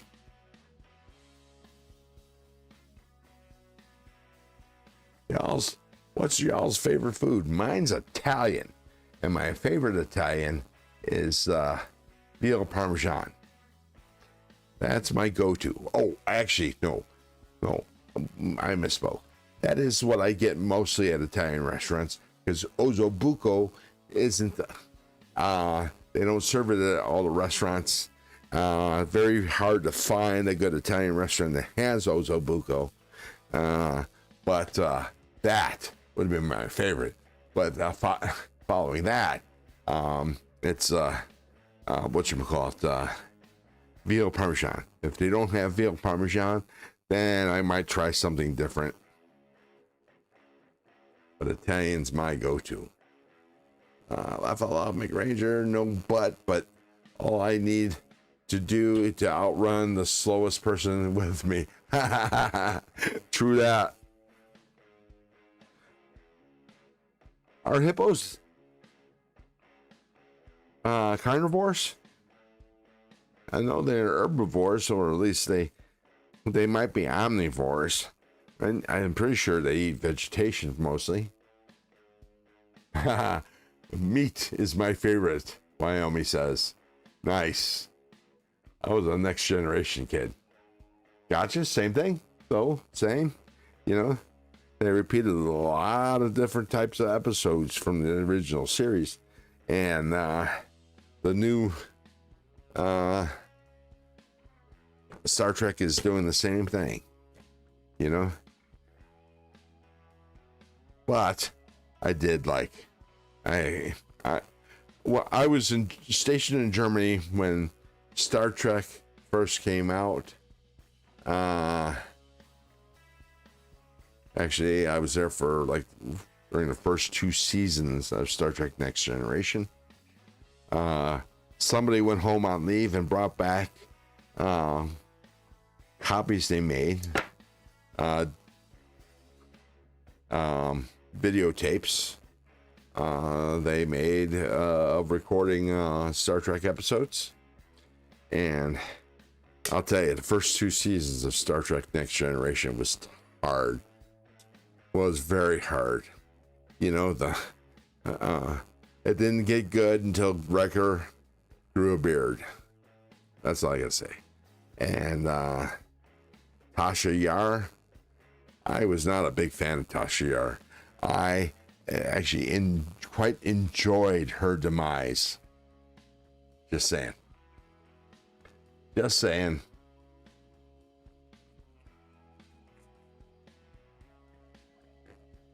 Somebody asked me a question earlier, and I couldn't remember what it was, and then I can't remember what the question was now. So I couldn't answer the question, but I was hoping the answer would pop in my head. But if I knew the question, that would probably help out. I'll know, but okay, I read that. Be right back. You just got to take the dogs out to chase the lion quick. All right, hurry back, Gareth. We're going to be wrapping this up very soon. So I am not tired. I did a 5-hour energy drink about 4 hours ago. And in no way did I have had enough alcohol to counteract the caffeine. But I'm going to get a little bit of refill. And we're going to be here until it's gone. So, pardon me. Well, let me turn off the terrain following.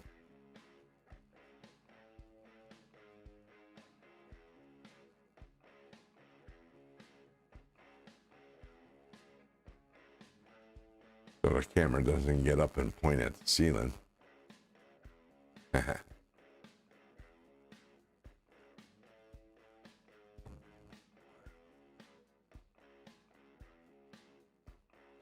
Means my favorite. What's yours, Tegan?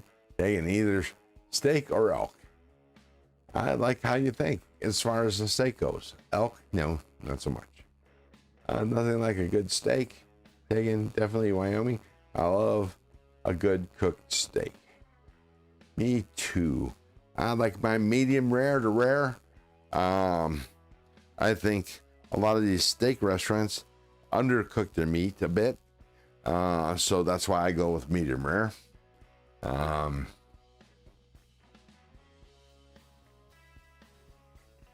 Baby, you get some more alcohol?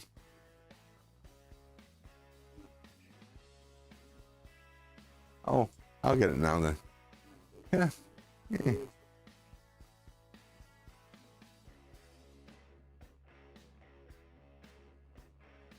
And we'll burn off the heaters tomorrow, I mean.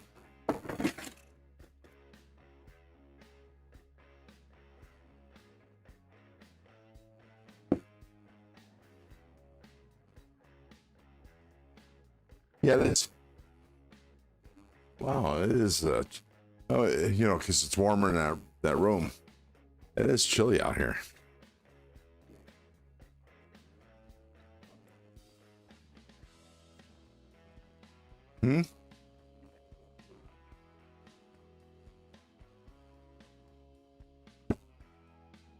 And not to mention I have antifreeze here. So that helps me out a bit. Don't bring your hands out. It's cold. Oh, you're warm.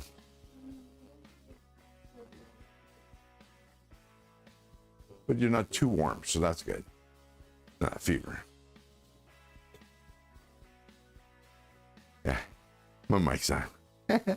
I'm gonna go out and have a cigarette and then transition stones and move on. We're not too far away. But I didn't take my phone, so I didn't have to chat. I don't know what y'all are saying.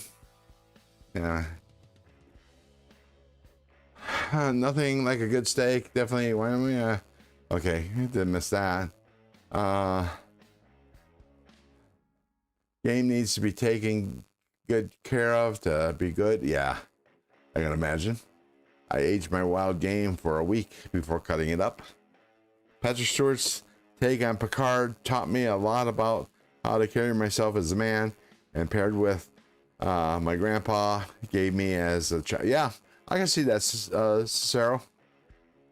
Or Cicero, sorry.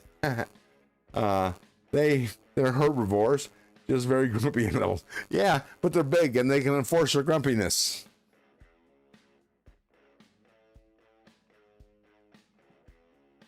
I figured that's what you were talking about, Gareth, because I didn't think you were talking about the neighbors.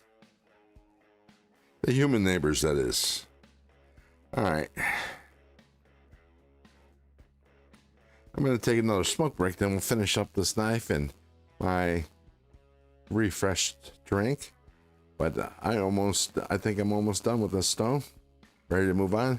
Tip is still fucked, but I'm not going to take any more steel off. It's better now. Not great, but it's better.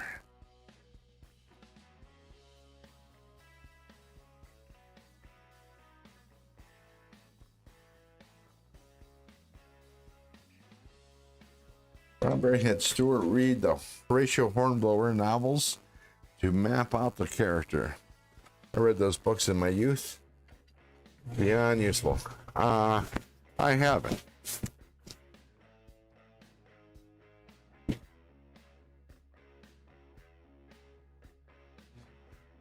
Wyoming says, I've seen people not take care of their animals after getting one. You need to clean it and cool it down right away. Yeah, or it's terrible. I can imagine.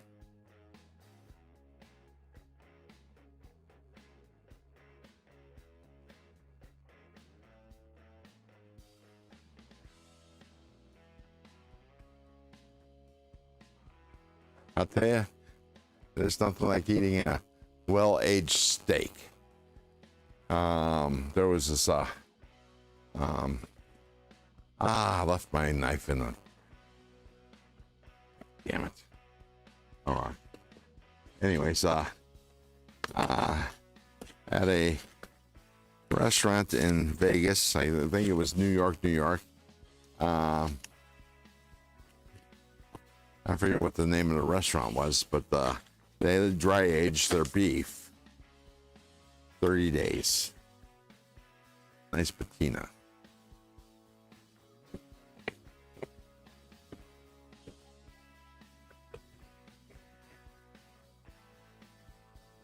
A good aged steak is the bomb.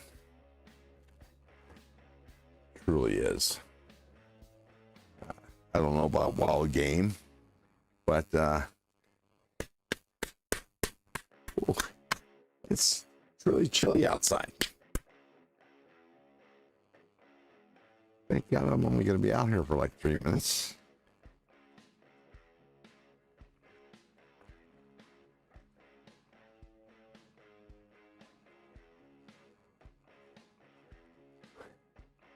Had to open a new carton, pull up my pack, and then open the pack. Now I'm explaining myself opening cigarettes like I do when I'm sharpening or doing a giveaway. Starting to get bad habit.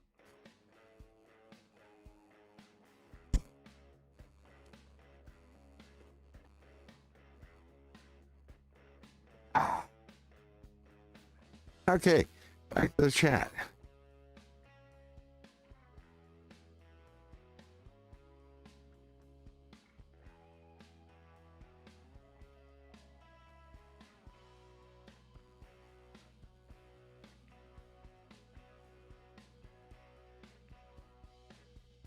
My goal is when I finish my house is to get. Are you building your own house, Tegan? I always got a kick out of the jackholes that poach deer during the summer months. Have you ever seen those things that time of year? Ticks. Right, Ron, it is. I have a narrator on it. Exactly, Cicero. They are crazy. It's if it's hot during the hunting season, until it gets cold. I don't hunt. I fish. I used to fish. One time, my father-in-law went. Only going to be a couple hours, but we were having a good time. I had caught 3. My father-in-law caught 5. It was the best. It was good. I mean, rainbow trouts, couple each. Good fish. I cleaned them all. I think I baked like 3 fish, stuffed the, cleaned the fish, and then stuffed the innards with herbs and lemons, Meyer lemons, because I had a Meyer lemon tree, and the only thing I could do was I took one bite and that was it. I couldn't eat no more. They still had the smell of the insides of the fishes when I cleaned the fish. Yeah. So I couldn't enjoy the trout, but my father-in-law thoroughly, and ex-wife, then my wife, really enjoyed the trout that I cooked in the oven.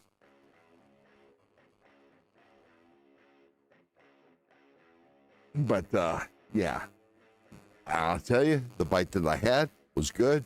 It just turned my stomach. I just couldn't eat it.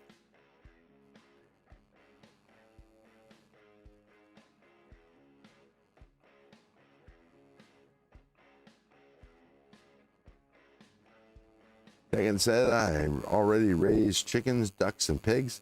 When I get the chance to do it, might as well add cows, become self-sufficient. So that's how so that's how I must practice for my lives when I'm working on a machine. At work, I will never. I'm having my house built. It's been a slow process, but I have some land. Gotcha.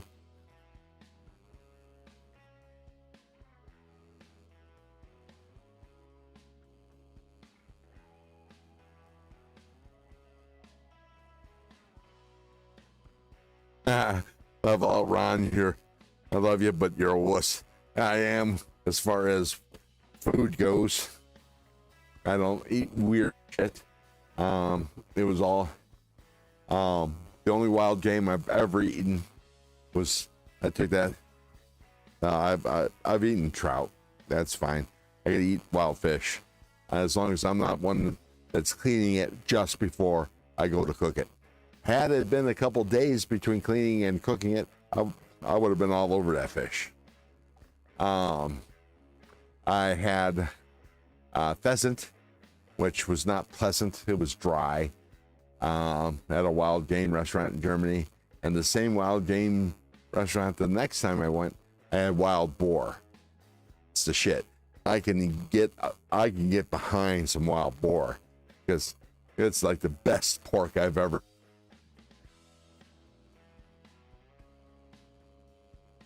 Actually, there was a restaurant here in Reno that I went to that I had some wild boar. Boy, that was good. Could have been prepared better, but it was still tasty.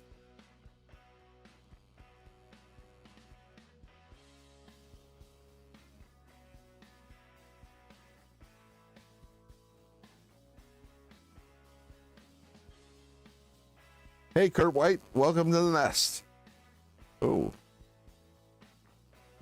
Please finish your sentence or provide more context. No. What are you asking about? I'm not asking. Cold water trout off the mountains is better than trout down by town. Yes, ma'am. Oh, I went on a bivouac with some CAP people, Civil Air Patrol people, some adults, and a bunch of kids. We hiked. It was only about 5 miles, but we changed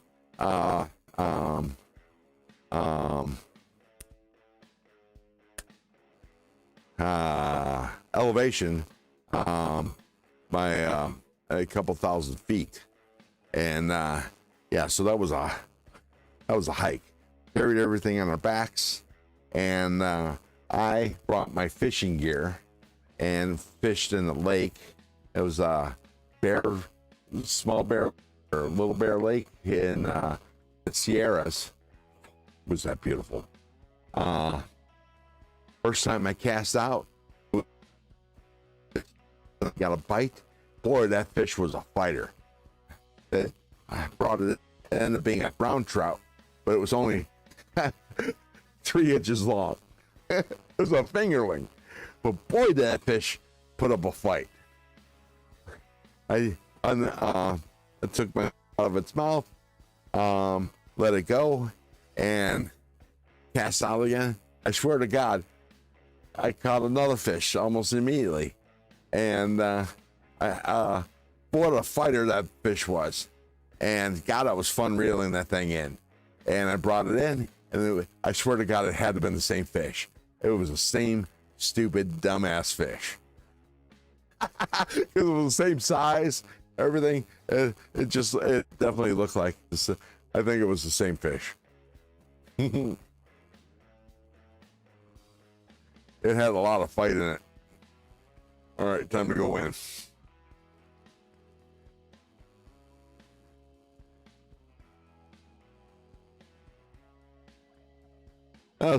Cicero says, Kurt, hold up. I'm coming with you.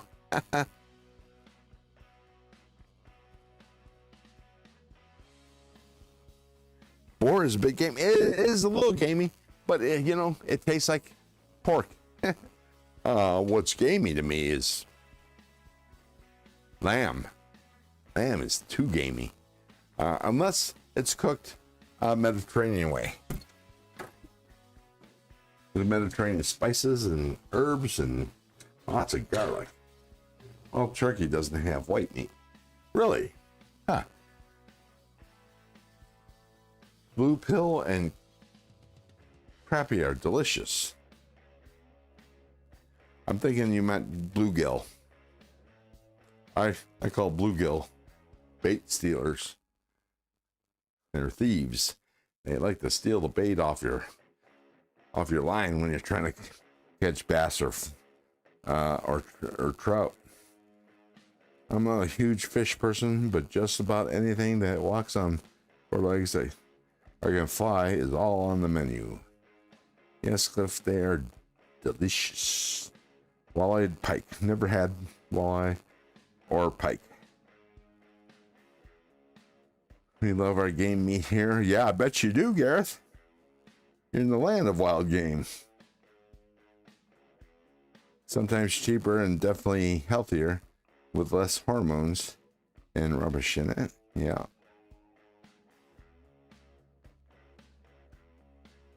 Connor Johnson, welcome to the nest. Did you end up winning a knife from MC? What did you win, if you don't mind me asking? I won. It was the $3 tier of his Patreon giveaway, and I won Mallory designed artisan cutlery Ornis. That's what I want. Ornis. That's ORNIS. It looks like it's a banger. I can't wait to get it. Pike and walleyes are my favorite fish to eat. Wyoming says. Hi, Connor. Connor Johnson says, yo!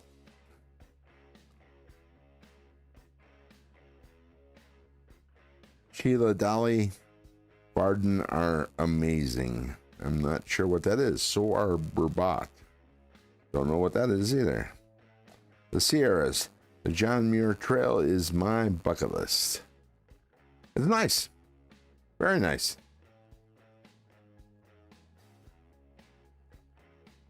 Little brookies are good eating. Cicero, you need to come to Alaska in the summer. Cliffbot says. I would love to see Alaska. I would love to go salmon fishing in Alaska. Ooh, that would be fun.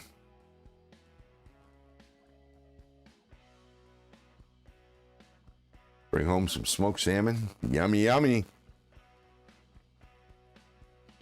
Oh, I don't know why I was looking at the chat on my phone.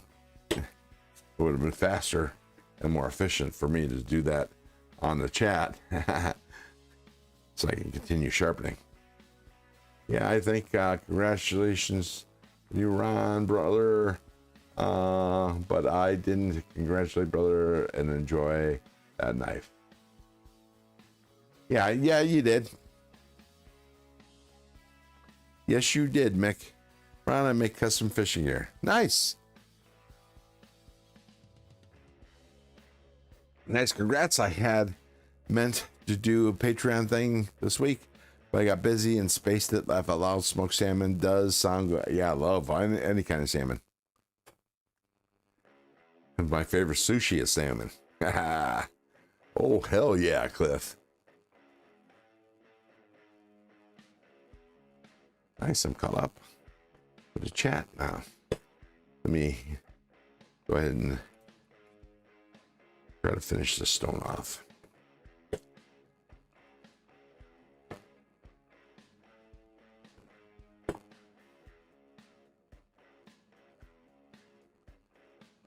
Clip Rot sent Rolf and Barbie some game snacks. Nice.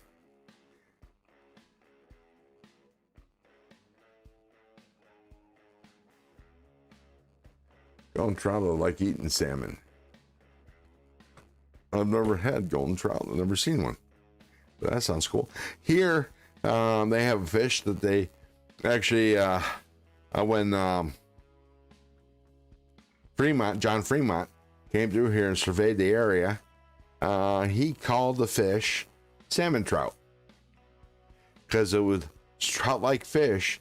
It was the size of large salmon, and they still roam wild here.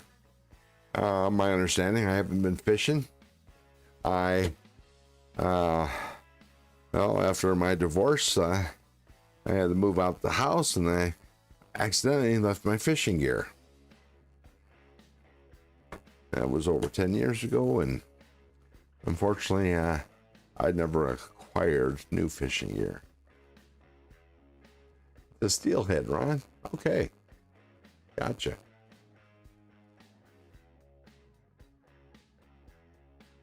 Now, I used to, when I was a kid, used to fish in Lake Erie. That was a lot of fun. Caught a lot of sheephead and white bass. And carp. Caught a shit ton of carp. Used to sell it by the buckets. And they like to, because carp has a lot of bones, so does the steel sheephead. So they would debone it as well as they can, and then grind it up. So nobody gets stuck with the fine bones. Yeah, salmon, not bad. I kind of spoiled myself on sashimi for tuna by slicing it off the fish after catching. Yeah, okay. Well, I could see that, but I'm not a big tuna fan because raw tuna, to me, lacks a lot of flavor. Salmon has nice flavor and texture. At least that's my opinion. I think sushi, tuna is not as toothy as salmon. But I still eat it. And there's a Hawaiian restaurant, a family-run Hawaiian restaurant, not one of those big chains, near the place where I work, and I often get a poke bowl there, which is not okay. Good, Burr. Let's do this last side, and then I can change stones and move on.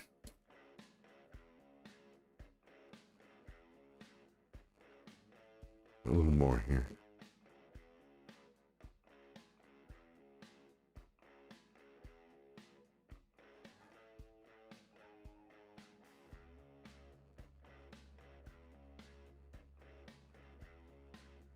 Salmon and trout is a steelhead.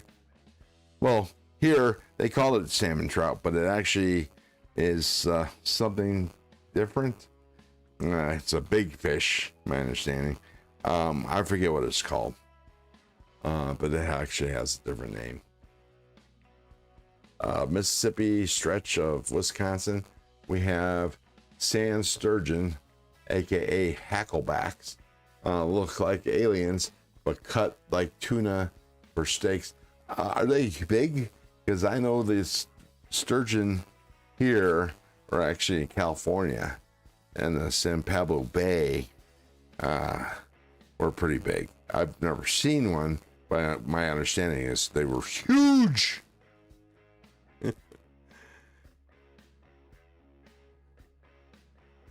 All right, that's 400 grit. And I think I'm going to just jump up the 1200, the F1200, which is probably closer to about 3000 grit. Oh, almost did the wrong side. Mississippi stretch, okay. Oh, it was a stretch of Wisconsin. They send sand, sturgeon, hacklebacks, delicacy. Yeah, okay, I read that. Yes, good salmon has the oils and the fats. That's hard to beat. Yes, sir. Cliff, do you fish for halibut?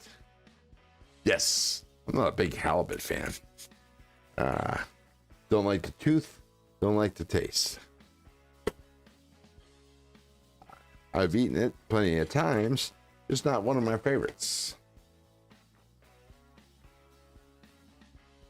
I fish for all species. I love all seafood. Pretty much I do too. I am a little picky. I won't eat a whole lobster unless somebody removes meat, because I have arachnophobia, and lobsters remind me of spiders.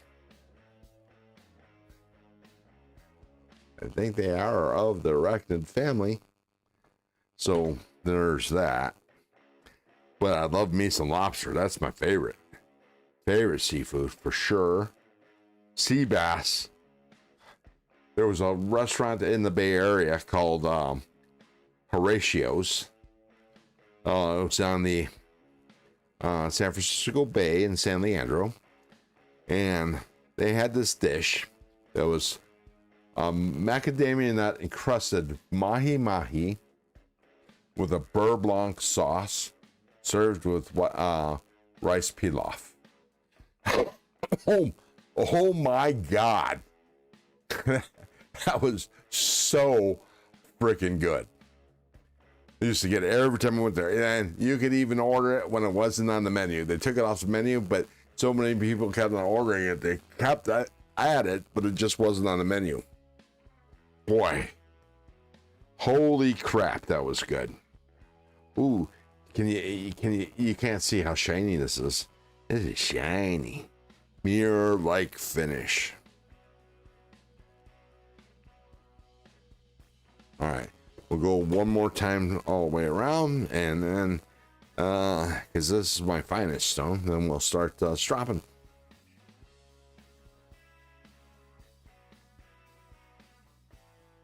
Fried halibut is my favorite.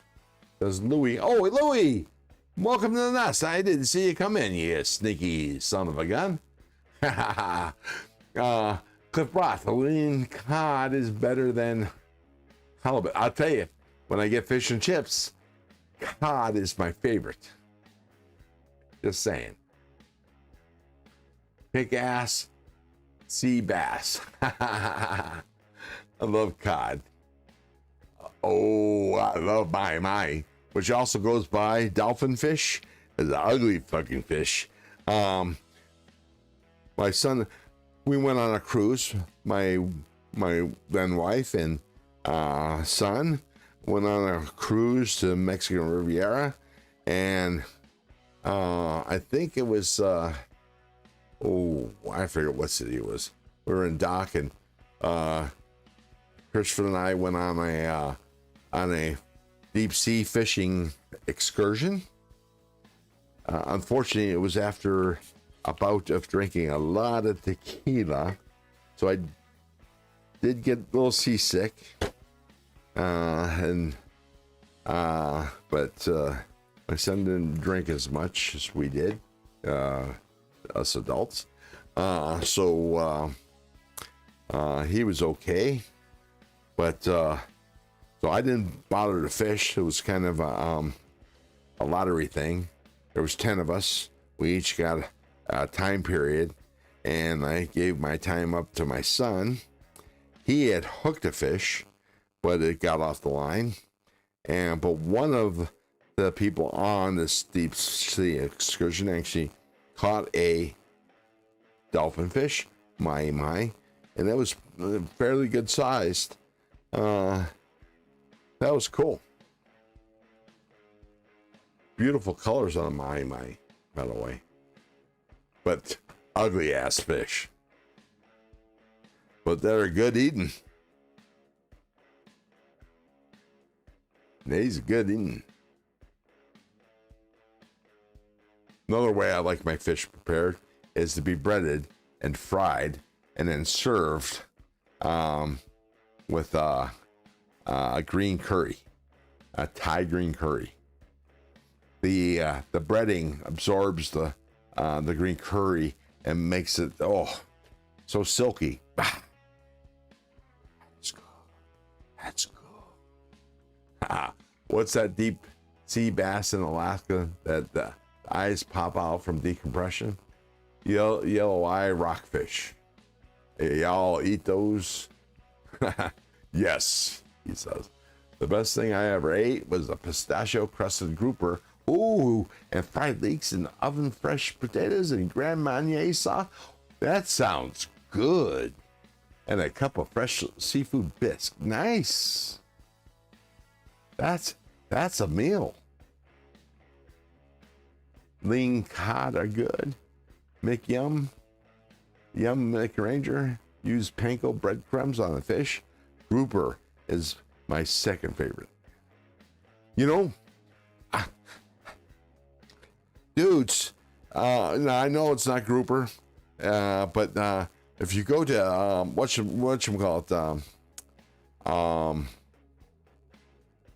Hooters, their grouper's cousin fish sandwich. That's a good fish sandwich. I love it. That and a couple dozen wings, and boy, that's a meal. But two of my best seafood dishes were in the Boston area. One was in I can't remember the name of the town, but it began with an A. And that was a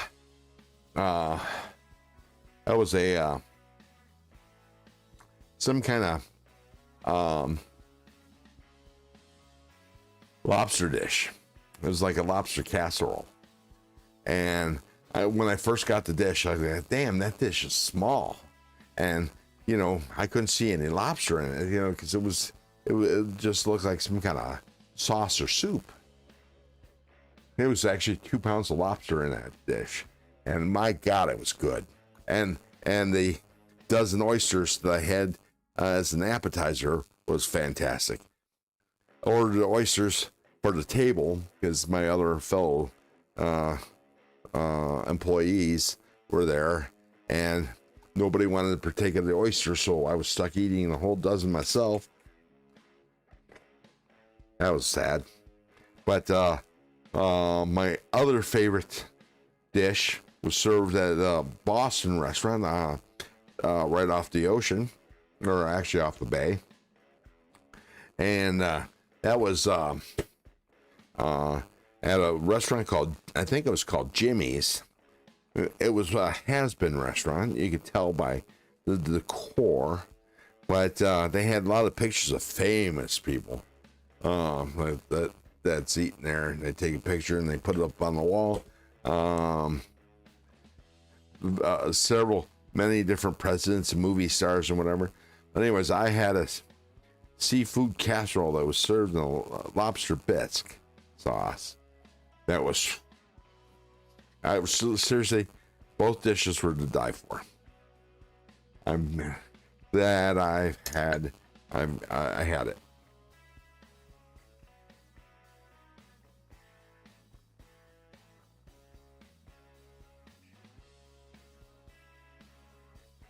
Use panko breadcrumbs on fish. I think I probably missed some of the chat, but I'll go back and the Kaiser mini grouper. Yeah, that's a nice fish. Yeah. I enjoy mine. It's a nice flipper. Gives a good fight. Getting close to bedtime, Cliff Broad says. Yeah, same here for me. I'm probably going to sit and relax for a little bit after I finish this live stream. But I'm almost done with this knife. All right, there's the stropping passes. Now I'm going to break out the real strops. Probably going to go with a 4 and a 1. Or actually, I stripped my 1 micron strop, and I put 0.5 micron stroppy stuff on it. So actually, I'm just going to go with the 0.5. What the hell? Let's see how laser sharp this is when I'm done.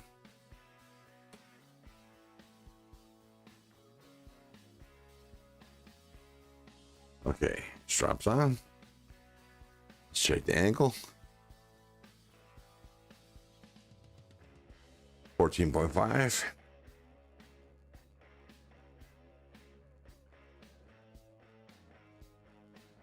14. 14.1. Nice.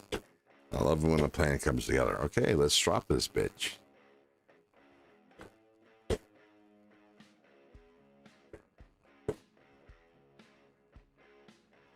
Yeah. What's his name? Neves. Jared swears by how aggressive this stroppy stuff, those 0.5 micron stroppy stuff is. And yeah, I can actually feel it. I'm gonna go one more set of passes. So that's first side, second side. Let's remove this knife.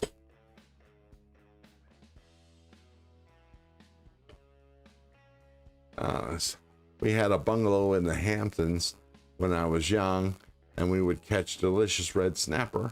Never had that, but never had snapper. And eat them right there on the beach. Nice. That sounds like fun. In my neck of the woods, the shepherd give a proper fight. The sheephead. I gotcha. Red snapper is very good eating. Wyoming Adventure says sheepheads have stone in their head. Okay. I don't know if that's real, but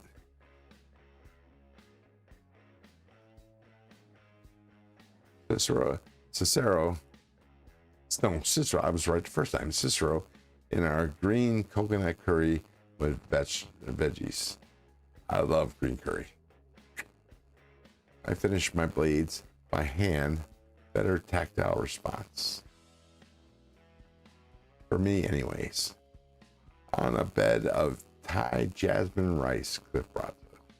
That sounds good too. Thai jasmine. Excellent choice. Yes, sir. Yes, they do a white stone. Gotcha. Oh, that's bitey. Might have to do more stropping, but I'm gonna take this ceramic stone just to the apex.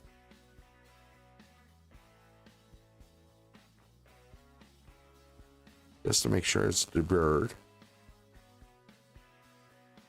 All right. Time to break out the paper towel. I'm going to do the paper towel trick. Let's switch gears. Ooh, there I am, but are you going to be able to see the paper towel? No. So that view is not good.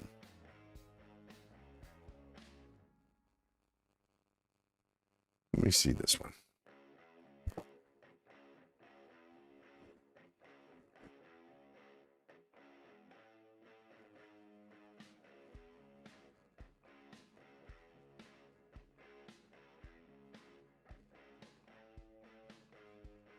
Almost there. I mean, it does cut smoothly. Now, when I go to curve, it gets a little rough. So, I have to strop a little more. But that's for tomorrow, I think. I'll hand strop it.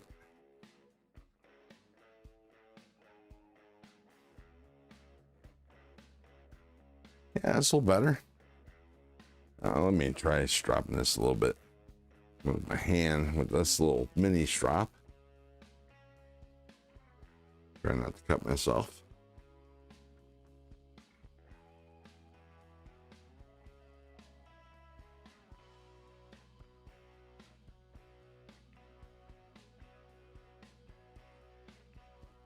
A little hard with the slow stone. Let's see if I can do this on not stone, but strop. I have a bigger strop in the living room, but let's see.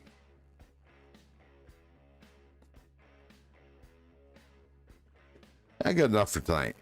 I'm gonna take it to hand strop it on the strop that I have in the living room, and this should be very, very sharp, laser-like, but it feels like it. It's nice and toothy and bitey.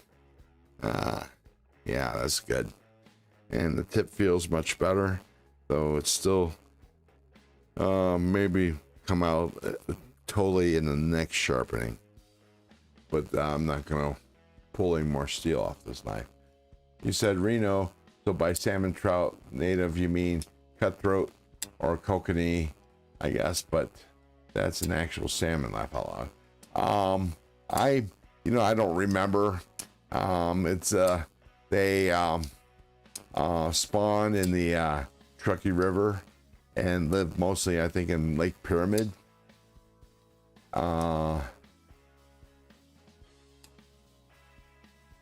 yeah, apparently, I've only read about them, never seen it, never went fishing. So, my memory these days, I can't remember. Kokanee, our landlocked salmon are delicious. I make a dip out of them. Gotcha. Muskie. Yeah, I heard muskie's good. Never had it. I sent you a pic of my little rainbow trout I caught on IG. Thanks, Gareth. I'll take a look at it. Shot my turkey for Thanksgiving this year.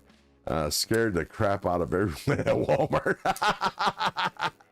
Yeah, I bet you they banned you from coming back in. Morning peeps, Gonzo says, morning. We're about to end. It's only 2 a.m. here. I'm guessing you're near the East Coast timeline. So it's 5 a.m. for you. Morning, Gonzo. Welcome to the nest. As I suppose since it's so early, you don't have any pockets. But if you do, clue us in. Gonzer, where the hell you been? Louis, 5 a.m. Louis, where are you from? Whereabouts are you living?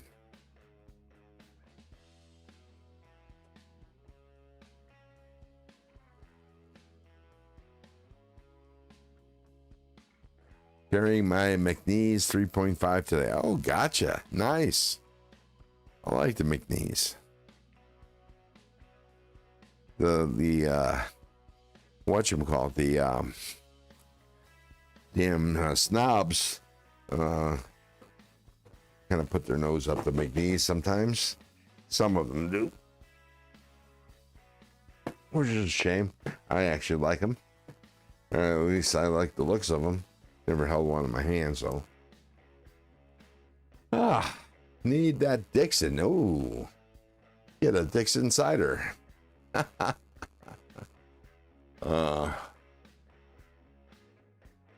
Oh, Maryland, I gotcha. So that's almost DC.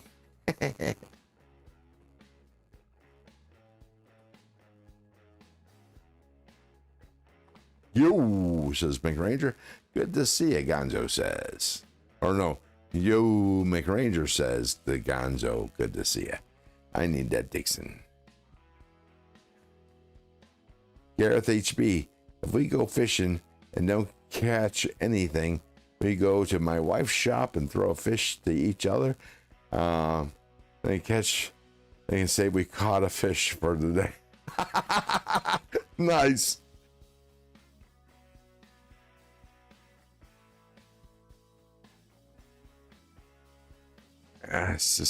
Cicero says Dixon Cider Bush. I love all my McNeese Mac 2 3.5s and my Dixon. I bet you do. You need to check out the Dixon. I want a frag pattern. If you buy a Dixon, I recommend the frag pattern one. Yeah, probably not going to get a Dixon anytime soon. I'm a broke puppy. Now, I might, somebody might put one up for a giveaway. But, if you buy a thing, I read that, the Hui do that too, but those are big sucker fish and no one catches them because they're in date. Oh, that's no good. But yeah, actually dig the plain wash Dixon, says Cicero. They're like 800, right? I can't even imagine paying $800 for a knife. I can't even imagine having enough money to pay for an $800 knife. How's that?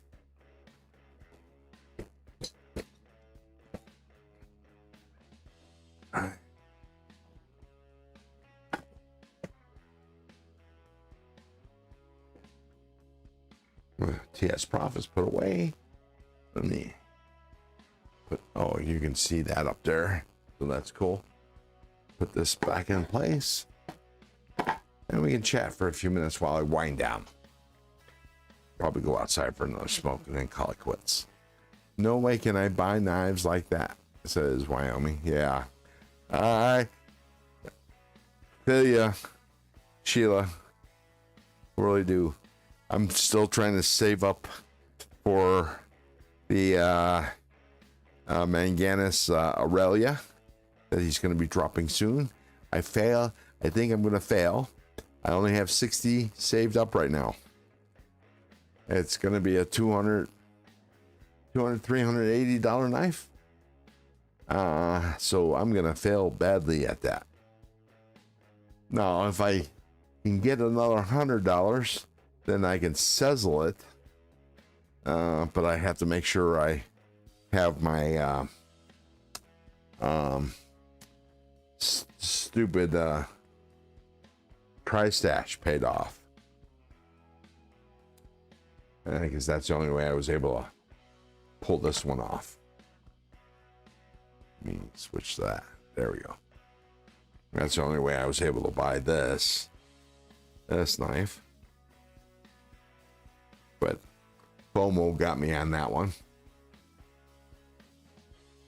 I was actually pretty resigned to not getting it. I decided to pull the trigger and get it myself, get it anyways.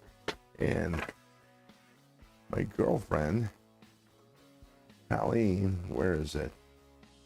I know it's around here somewhere.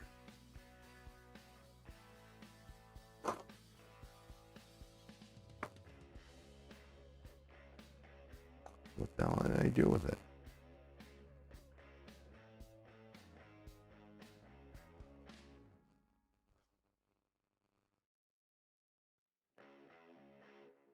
Huh, did I put it away?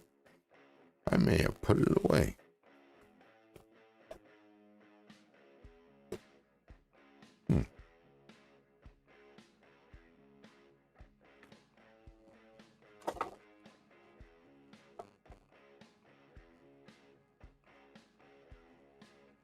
Yeah, I think she did. Either that or I lost the son of a bitch. But no, not she. I think I put it away.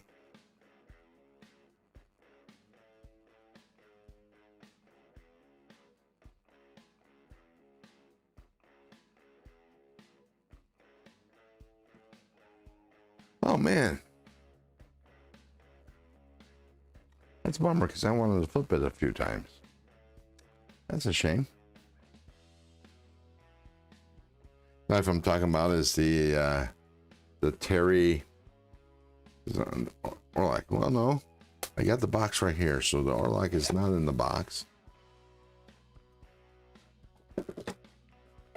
Might have. Oh, yeah, I did. I buried it. My Colleen bought me this Orlock. This is nice knife. Nice to play with. Oh, I swear to God, I'm gonna cut this out right here. To give me better access to the liner lock. Wyoming Adventures. I made payments on the Concept Fender Damascus. Ooh, nice.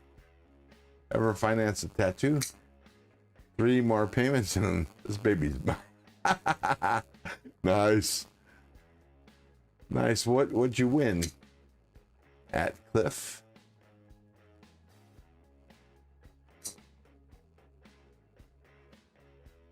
Hey, man. Cliff Bot. Martin and Ultim. Nice. I love Suzzles. Yeah, me too. I love it a little too much. I spent 2 hours looking for my Orlock this morning. Gotcha.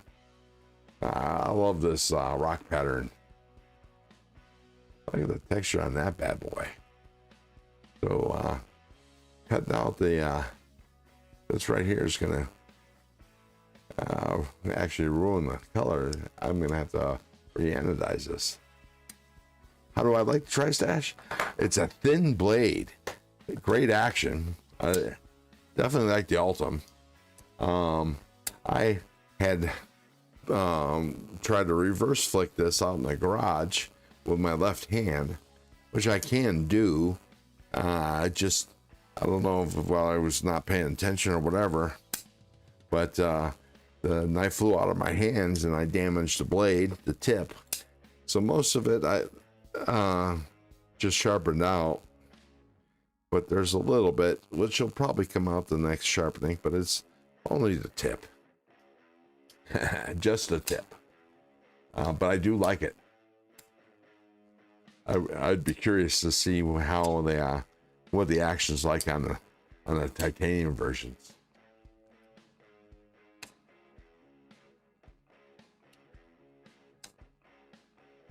But this is the Tri-Stash, which I just worked on. I took it apart and serviced it. Lost the 2 belt pocket clip screws. So there's that. Nice and shiny. I haven't given it the old college try to find them, but I might have to replace them with some screws that I have in stock. But like I said, I haven't tried to find them. I'll probably give it a good search tomorrow. They're probably up here somewhere anyways, but we'll see. Oh, here's one of them. I knew that was probably the first one I lost. So at least I can put the pocket clip on.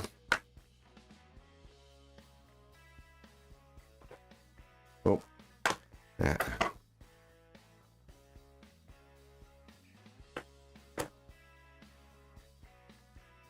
And there's kind of a cutout there, so I don't have to worry about losing it.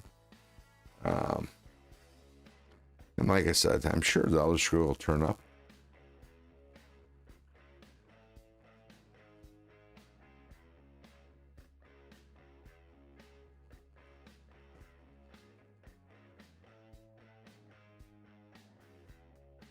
Yeah, nice.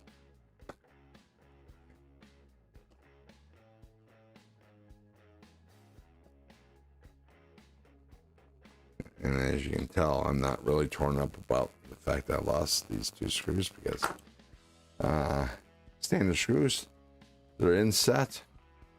And the only one is really truly necessary to hold a pocket clip in place.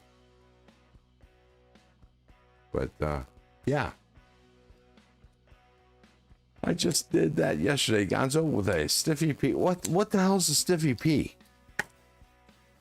Somebody fill me in. What's a Stiffy P? And if you explained it earlier, I missed it because people aren't highlighting my name like I asked earlier. But I guess I wasn't kind of enforcing that tonight. Payment plans are the only way I could afford the knives I purchased. It's the only way I can afford purchase now. I spent a good portion of my retirement on the other knives I own. Oops. Make bad financial decisions daily. That's why I'm in the pickle I'm in. I'm in Gonzo. I just did that yesterday, Gonzo, with a Stiffy P. Yeah. Good night from fam. I hope you all have a blessed night and day later. Bye, Cliff. Have a good one, Cliff. That $1,000 I put on the Washington General should have seen that coming. Thought they were due. I somehow doubt that, Cicero, but it's a Kunmu fixed blade. So. And it's called Stiffy P? That's kind of weird, though. Just saying. I was thinking it was some kind of nickname for a knife.